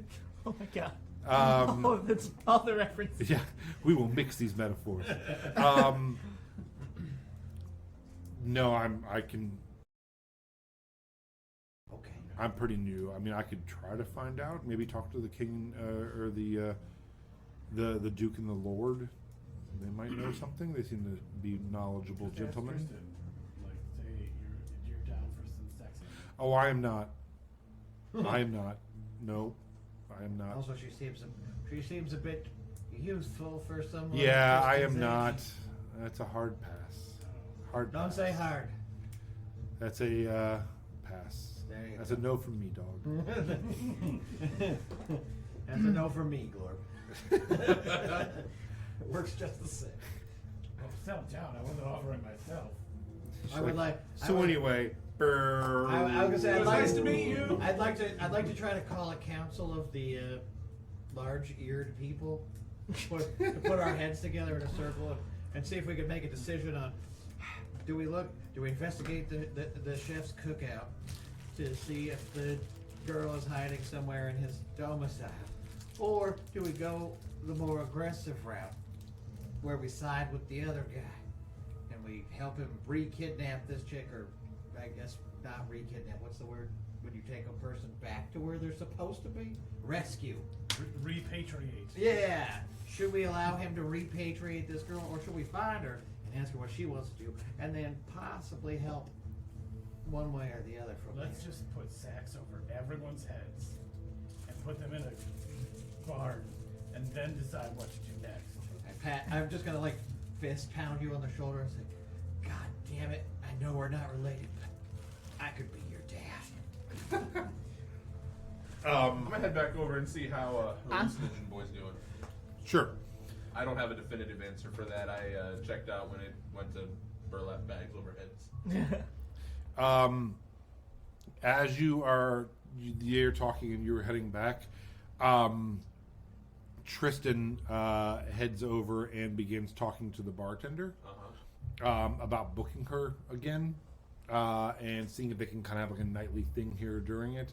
And the bartender says, "Oh, let's go talk some business." And they head behind the bar through a door to go chat about that. And you're heading over to it. See how he's doing after his concoction. It's been, that song was long. It's been about 25 minutes since he drank it.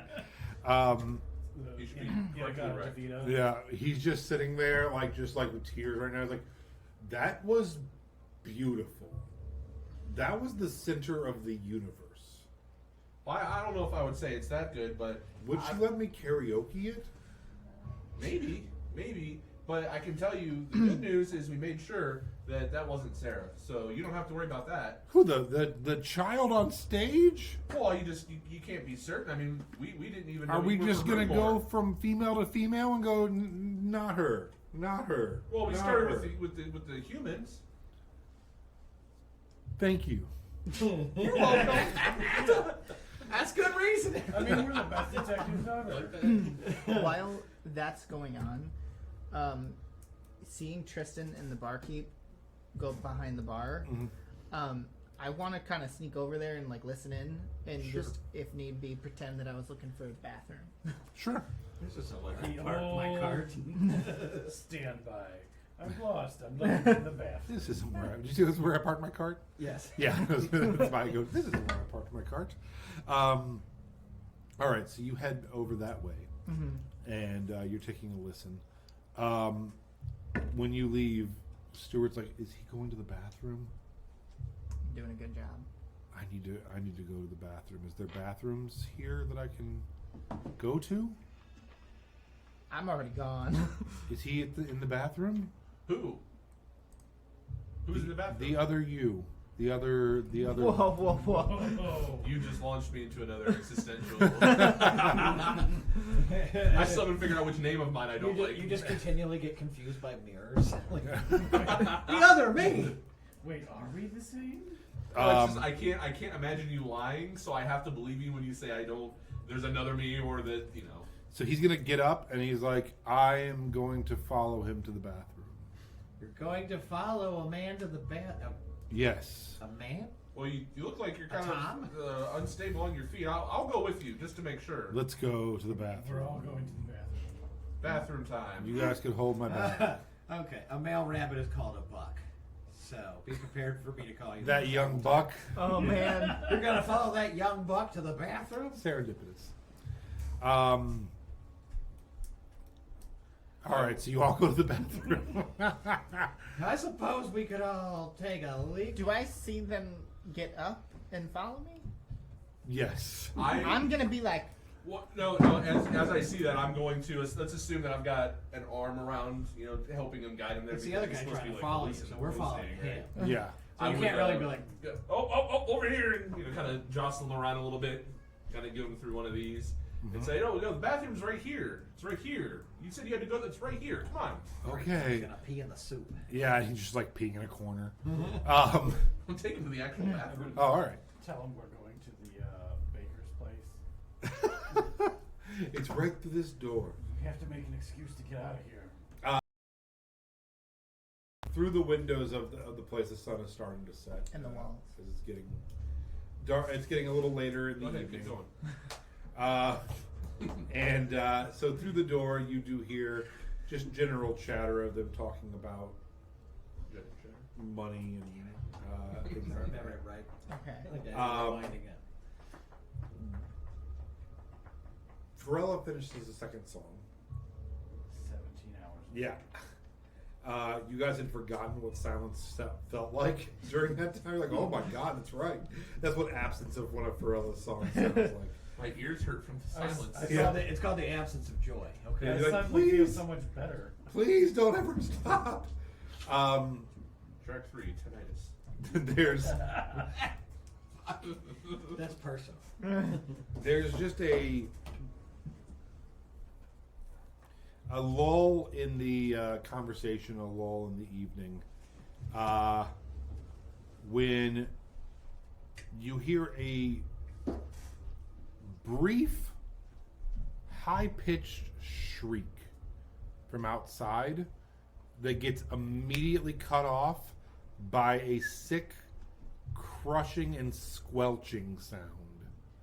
Oh. And I mean, it's like, it sounds like it's just outside the front door. Is there a back door that we're aware of? Yes, it's That back by I the could- bathroom. That I could immediately yell, Glorp! Let's get the fuck out of here! So do you just take out the back door and get the fuck We're out? not- we're not head great towards- heroes? I would head towards the front door. Okay. Out of the So, bathroom towards the front door. Did they react in the back room? Anybody in this room besides us heard the sound? Because I assume that. yeah, the bar hops up and everyone's starting to head towards the front Did door. it like cut the music like the classic? Well, she had already stopped. Oh, okay. You know, she was okay, between okay. I didn't know songs. she'd started back up. Yeah.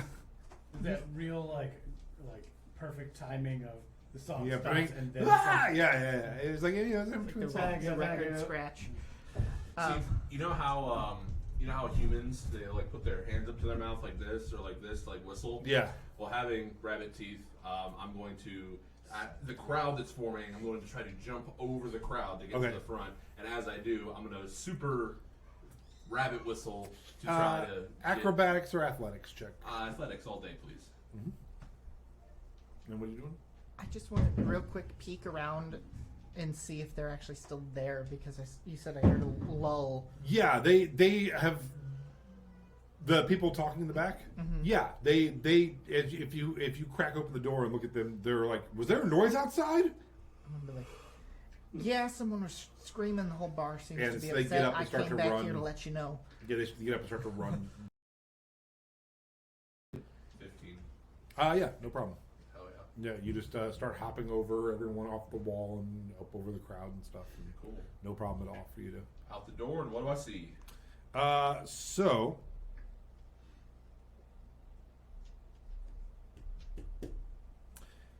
you see next door, right outside of the door to the inn, is the clothing shop, Okay. and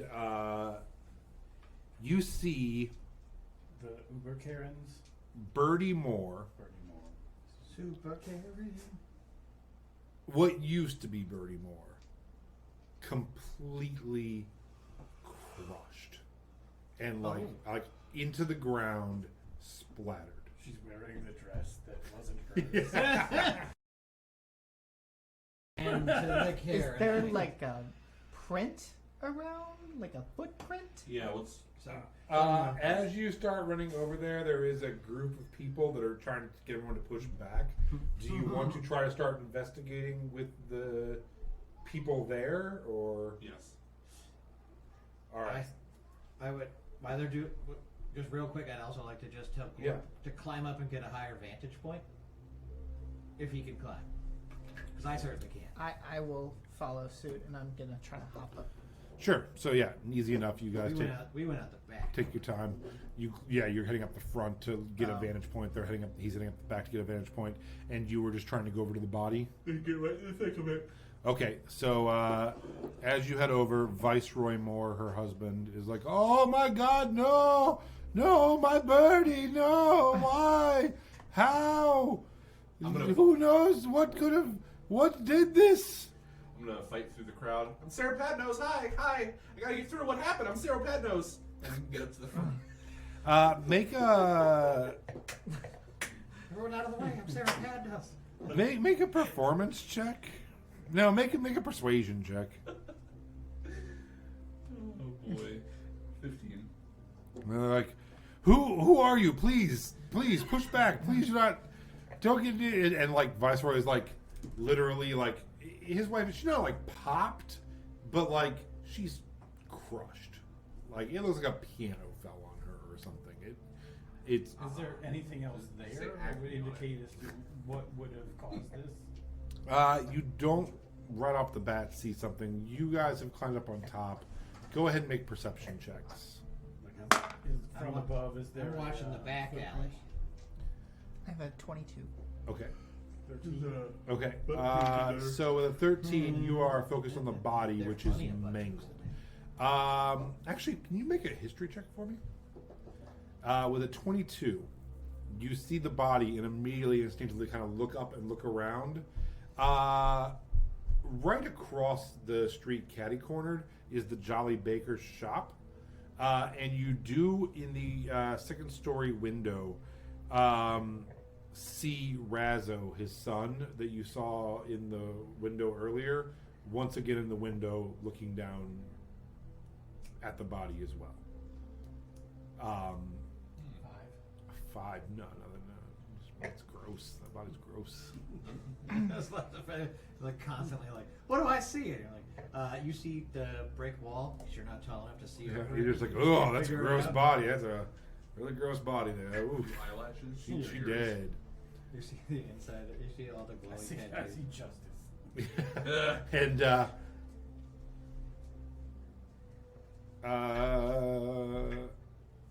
you go ahead and make an investigation check. I'm in the alley. Yep. Does Crime it alley. seem like from up above? Does it seem like 24. Oh my I'll let god. You see your pearls and a gunshot. No! Avenge, Yeah, I'm not gonna say that. You see a man dancing with the devil. avenge me, Glorb Wayne. So, as you're looking around, you see out of, not the back door you came out of, but the second back door that you assume is all the offices and back rooms, a door creak open, and your bard friend stepping out, Tristan, and he looks and does not see you, shuts the door quietly, and starts making his way away from the scene. Okay, I've got 2 questions. Sure. First question, can I tell what building he came out of, based on my knowledge of the square? Yes. Oh wait, no, him. Yeah, same building you're in. Oh, he did come out. Yeah, the it's same... just a different door in the same building. Oh, okay, same yeah, building. like back office. I just didn't know if he was sneaking out of a different one. No. Second, can I roll a history check to remember if I saw him in the bar in the moments leading up to the end of her song? You definitely did. Okay, so Because he inside. was watching him talk to the bartender. Okay, I couldn't remember Yeah. if that was him or the other. Yeah, no, that was him. There's so many random people talking and yelling at each other. So I'm going to go cast Fairy Fire on Tristan. Okay. So what does that do? Dexterity 15 saving throw. Perhaps with the. Come on. Moment. Let me get to him. Hit it with a glitter highlighter. Yeah, basically. He can't do stealth or invisibility or anything if he's affected. And everyone gains advantage on attack rolls against him. Oh, good. You're killing.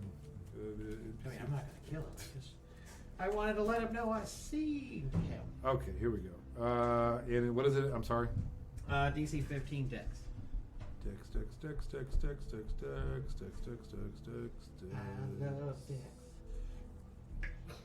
10.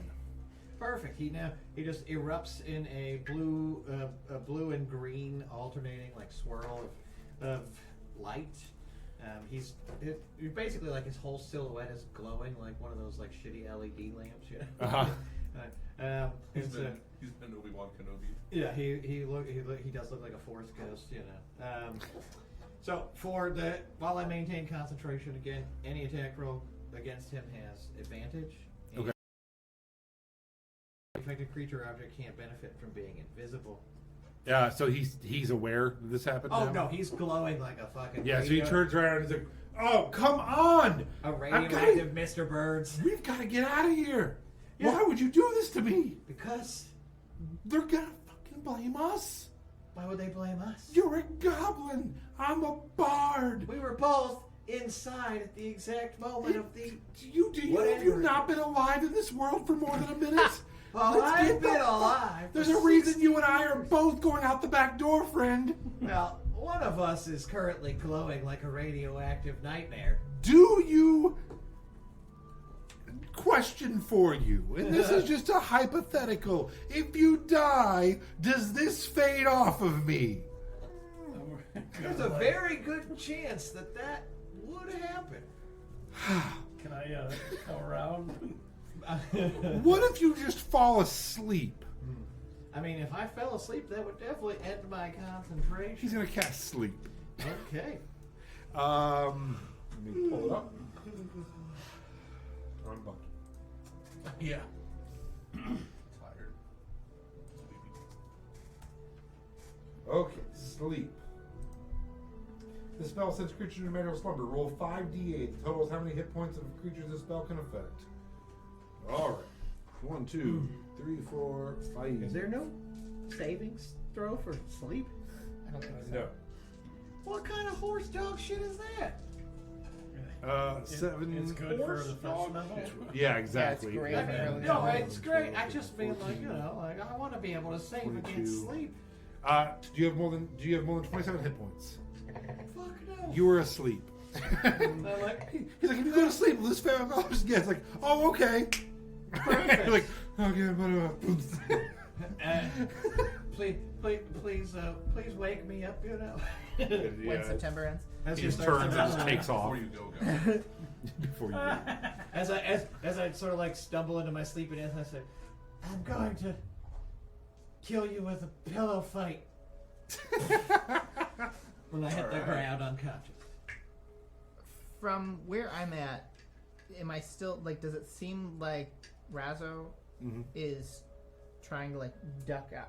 Like, does he look suspicious, or does he just look like he's a watcher? He heard You rolled a something? 20? I rolled a 22. 22. He looks shocked. 22.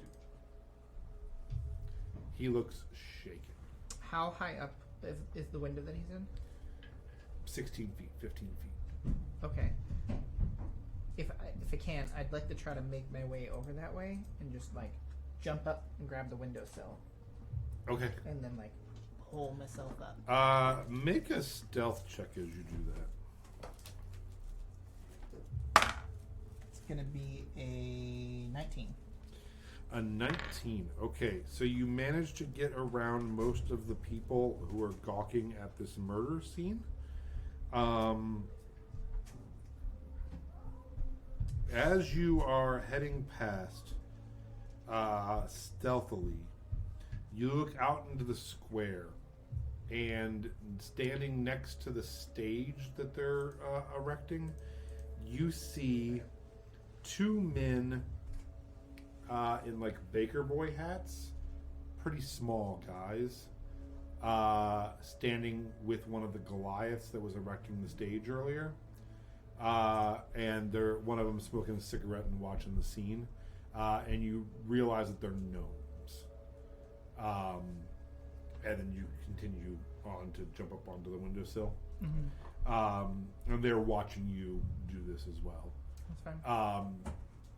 So you hop up onto the windows, onto the windowsill, and yeah, he backs up. He's like, "Oh, hey, get off! I'm gonna reach in and grab. Get off! What the fuck?" And I'm just.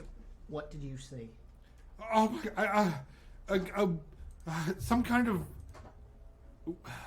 winged creature. It came down out of the sky and it tried to pick her up, and then it crushed her. Winged and it was creature? gone. Yeah. Like a dragon type creature? Black, shiny wings, Feathered or scaled? leathery.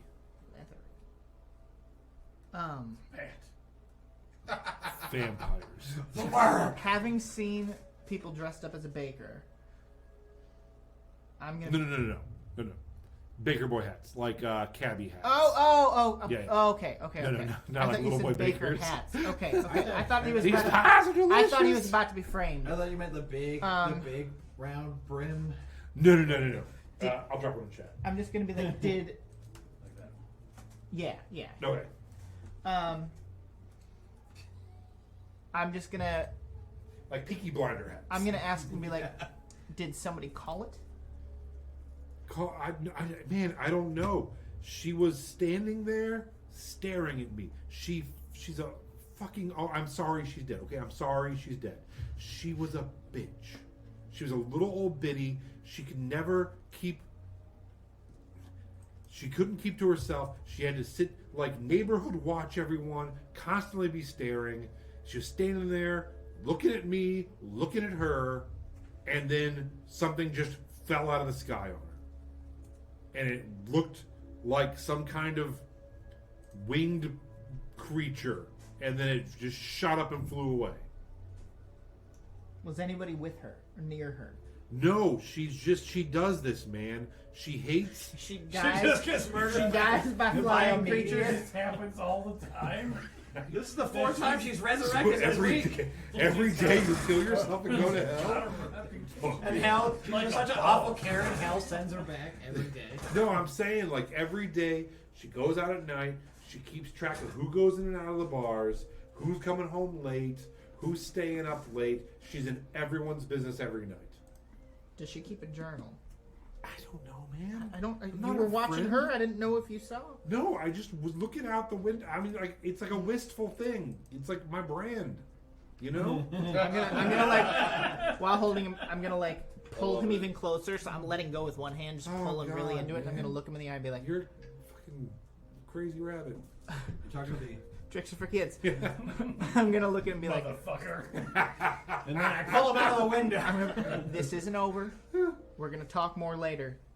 But you keep your head down. No leaving town." And then I'm gonna like let go and hop myself back down. And I think he just became the sheriff of this. I want to see are the gnomes and the Goliaths still watching? They're gone. Gone. Okay. Whatever. Is there a guard, like a town guard? Yes, Mr. Lambert's Longhole. Lambert is the town guard. Yeah, He's the Oh sheriff. man. and he is as you hop down, and everyone's been screaming, and this has been about 4 or 5 minutes since the murder. Now, you see him coming out of City Hall, like buttoning his shirt and like getting his belt on, and like, "I'm coming. Hold on, horses." It's like 7 o'clock and he's got a nightcap. Yeah, on. he's already definitely was already asleep and out of uniform, and it's barely dark. Okay, I'm gonna just head to Saro. And I'm up front still trying to get a look through the crowd.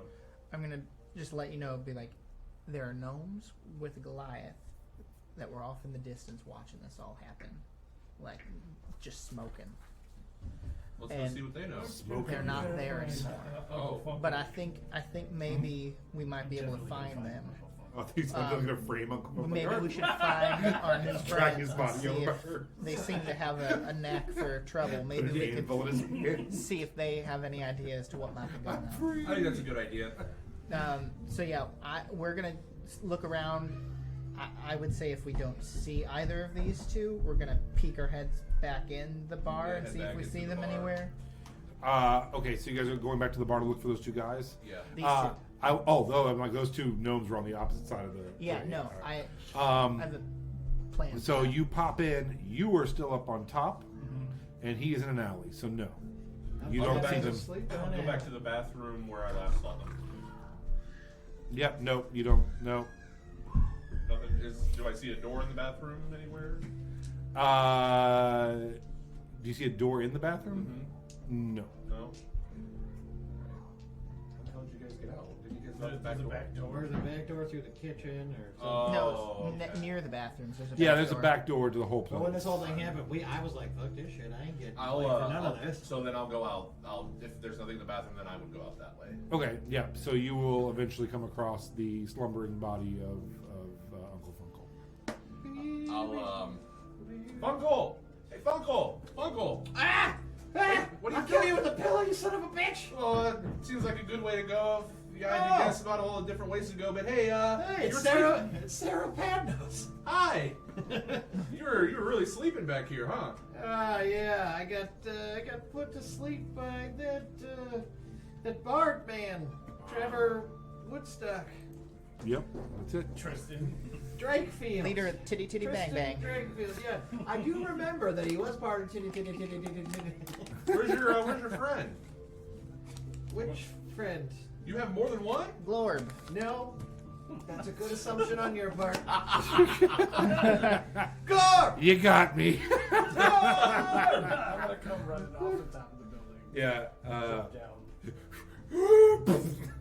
What? I don't know. I just didn't know where you were. Did you see anything? What happened? I saw a dead body. Yeah, It was crushed. It was super gross. I couldn't stop staring at it. I get it. Guys, I think I found some suspicious people. Okay. There were gnomes and a Goliath watching it, smoking like this was nothing. Son of a bitch, I don't have any more. I mean, insects. Glorb was just sitting up there watching it, and he would have been smoking if he had cigarettes. But You got any cigarettes? these seemed like they had on these hats. Hats? That is a sign that you can't trust him. Never trust anyone with hats. Well, they were dressed like they had business to do with it almost. Well, I would say that we have two. I three. also talked to Razzo. Yeah. Wait a minute. He was watching in the window. Didn't they? I think the bartender said something earlier about gnomes wanted to come into town and set up some sort of like chain store conglomerate type situation. And weren't there spies too? There were supposed to be spies, and now there's gnomes, and they're gone. And they saw killed one of the someone. owners of a store, which means the real estate may be opening up. Now, one thing I will say is, I also hate gnomes and think they should all be eradicated from the face of the earth. I'm not saying that at all. Yeah, where are you getting also? My bad. Oh, what I no, mean is, no, I'm with him. what I mean to say is, they probably did it, and they should be executed rightly so. I And think puts out maybe a will. we should go try to sneak around, see where they were hanging around. Maybe they dropped something. Could give us an idea as to who they are, where they are. Gnome hunt. So we do agree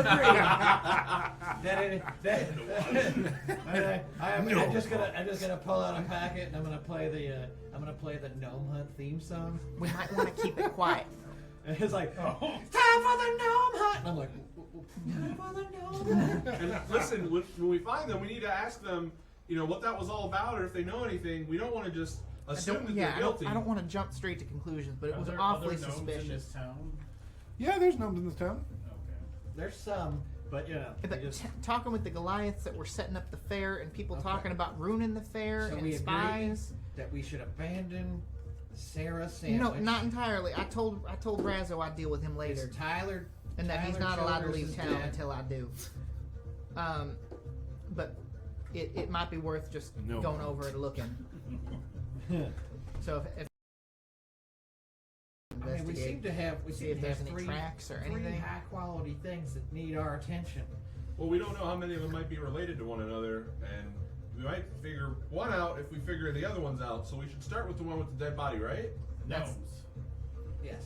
It's the best bet. and there's too many people, we can't Or the exactly worst. look. But also the best. the worst part of it is when I talked to Razzo, he was saying that something came from the sky and crushed her. Yeah, gnomes. Gnomes. It's large and had wings, leathery wings, Right. Oh my god, they've got power. and black, I was gonna dark say, black, a jet big- black and night. A big Gnome Gundam. pile of gnomes. Alright, so we, Gnomer pile. I'd like to The ultimate BBEG. Just a ball of the gnomes. gnome, Bobby! the gnome Chomsky. Oh, and the Chomsky. That's what we're gonna name the first thing that starts pulling our cart. so where did the gnomes go? I didn't see where they went, but I think And maybe they're- we could tail them if And we they're could. with Goliath? They might have left any You trails. did say earlier that you are quite the hunter. That's true. I Alright. normally track animal Yeah. tracks, but I might be able to find some Goliath prints. Yeah, Pretty yeah. big. Go, track. Follow me, and I'm gonna lead them over to where I saw All right, you guys head back across the village green while everyone has now lit torches and is like looking at the body and talking. The mayor is out now and is giving a speech. You hear him be like, and just in the distance, you hear him be like, "This murder will not go unfettered, as we shall retaliate against Runemore and their thugs for this senseless attack on our way of life." I'm And just gonna like yell into the crowd. It was the gnomes. Get him!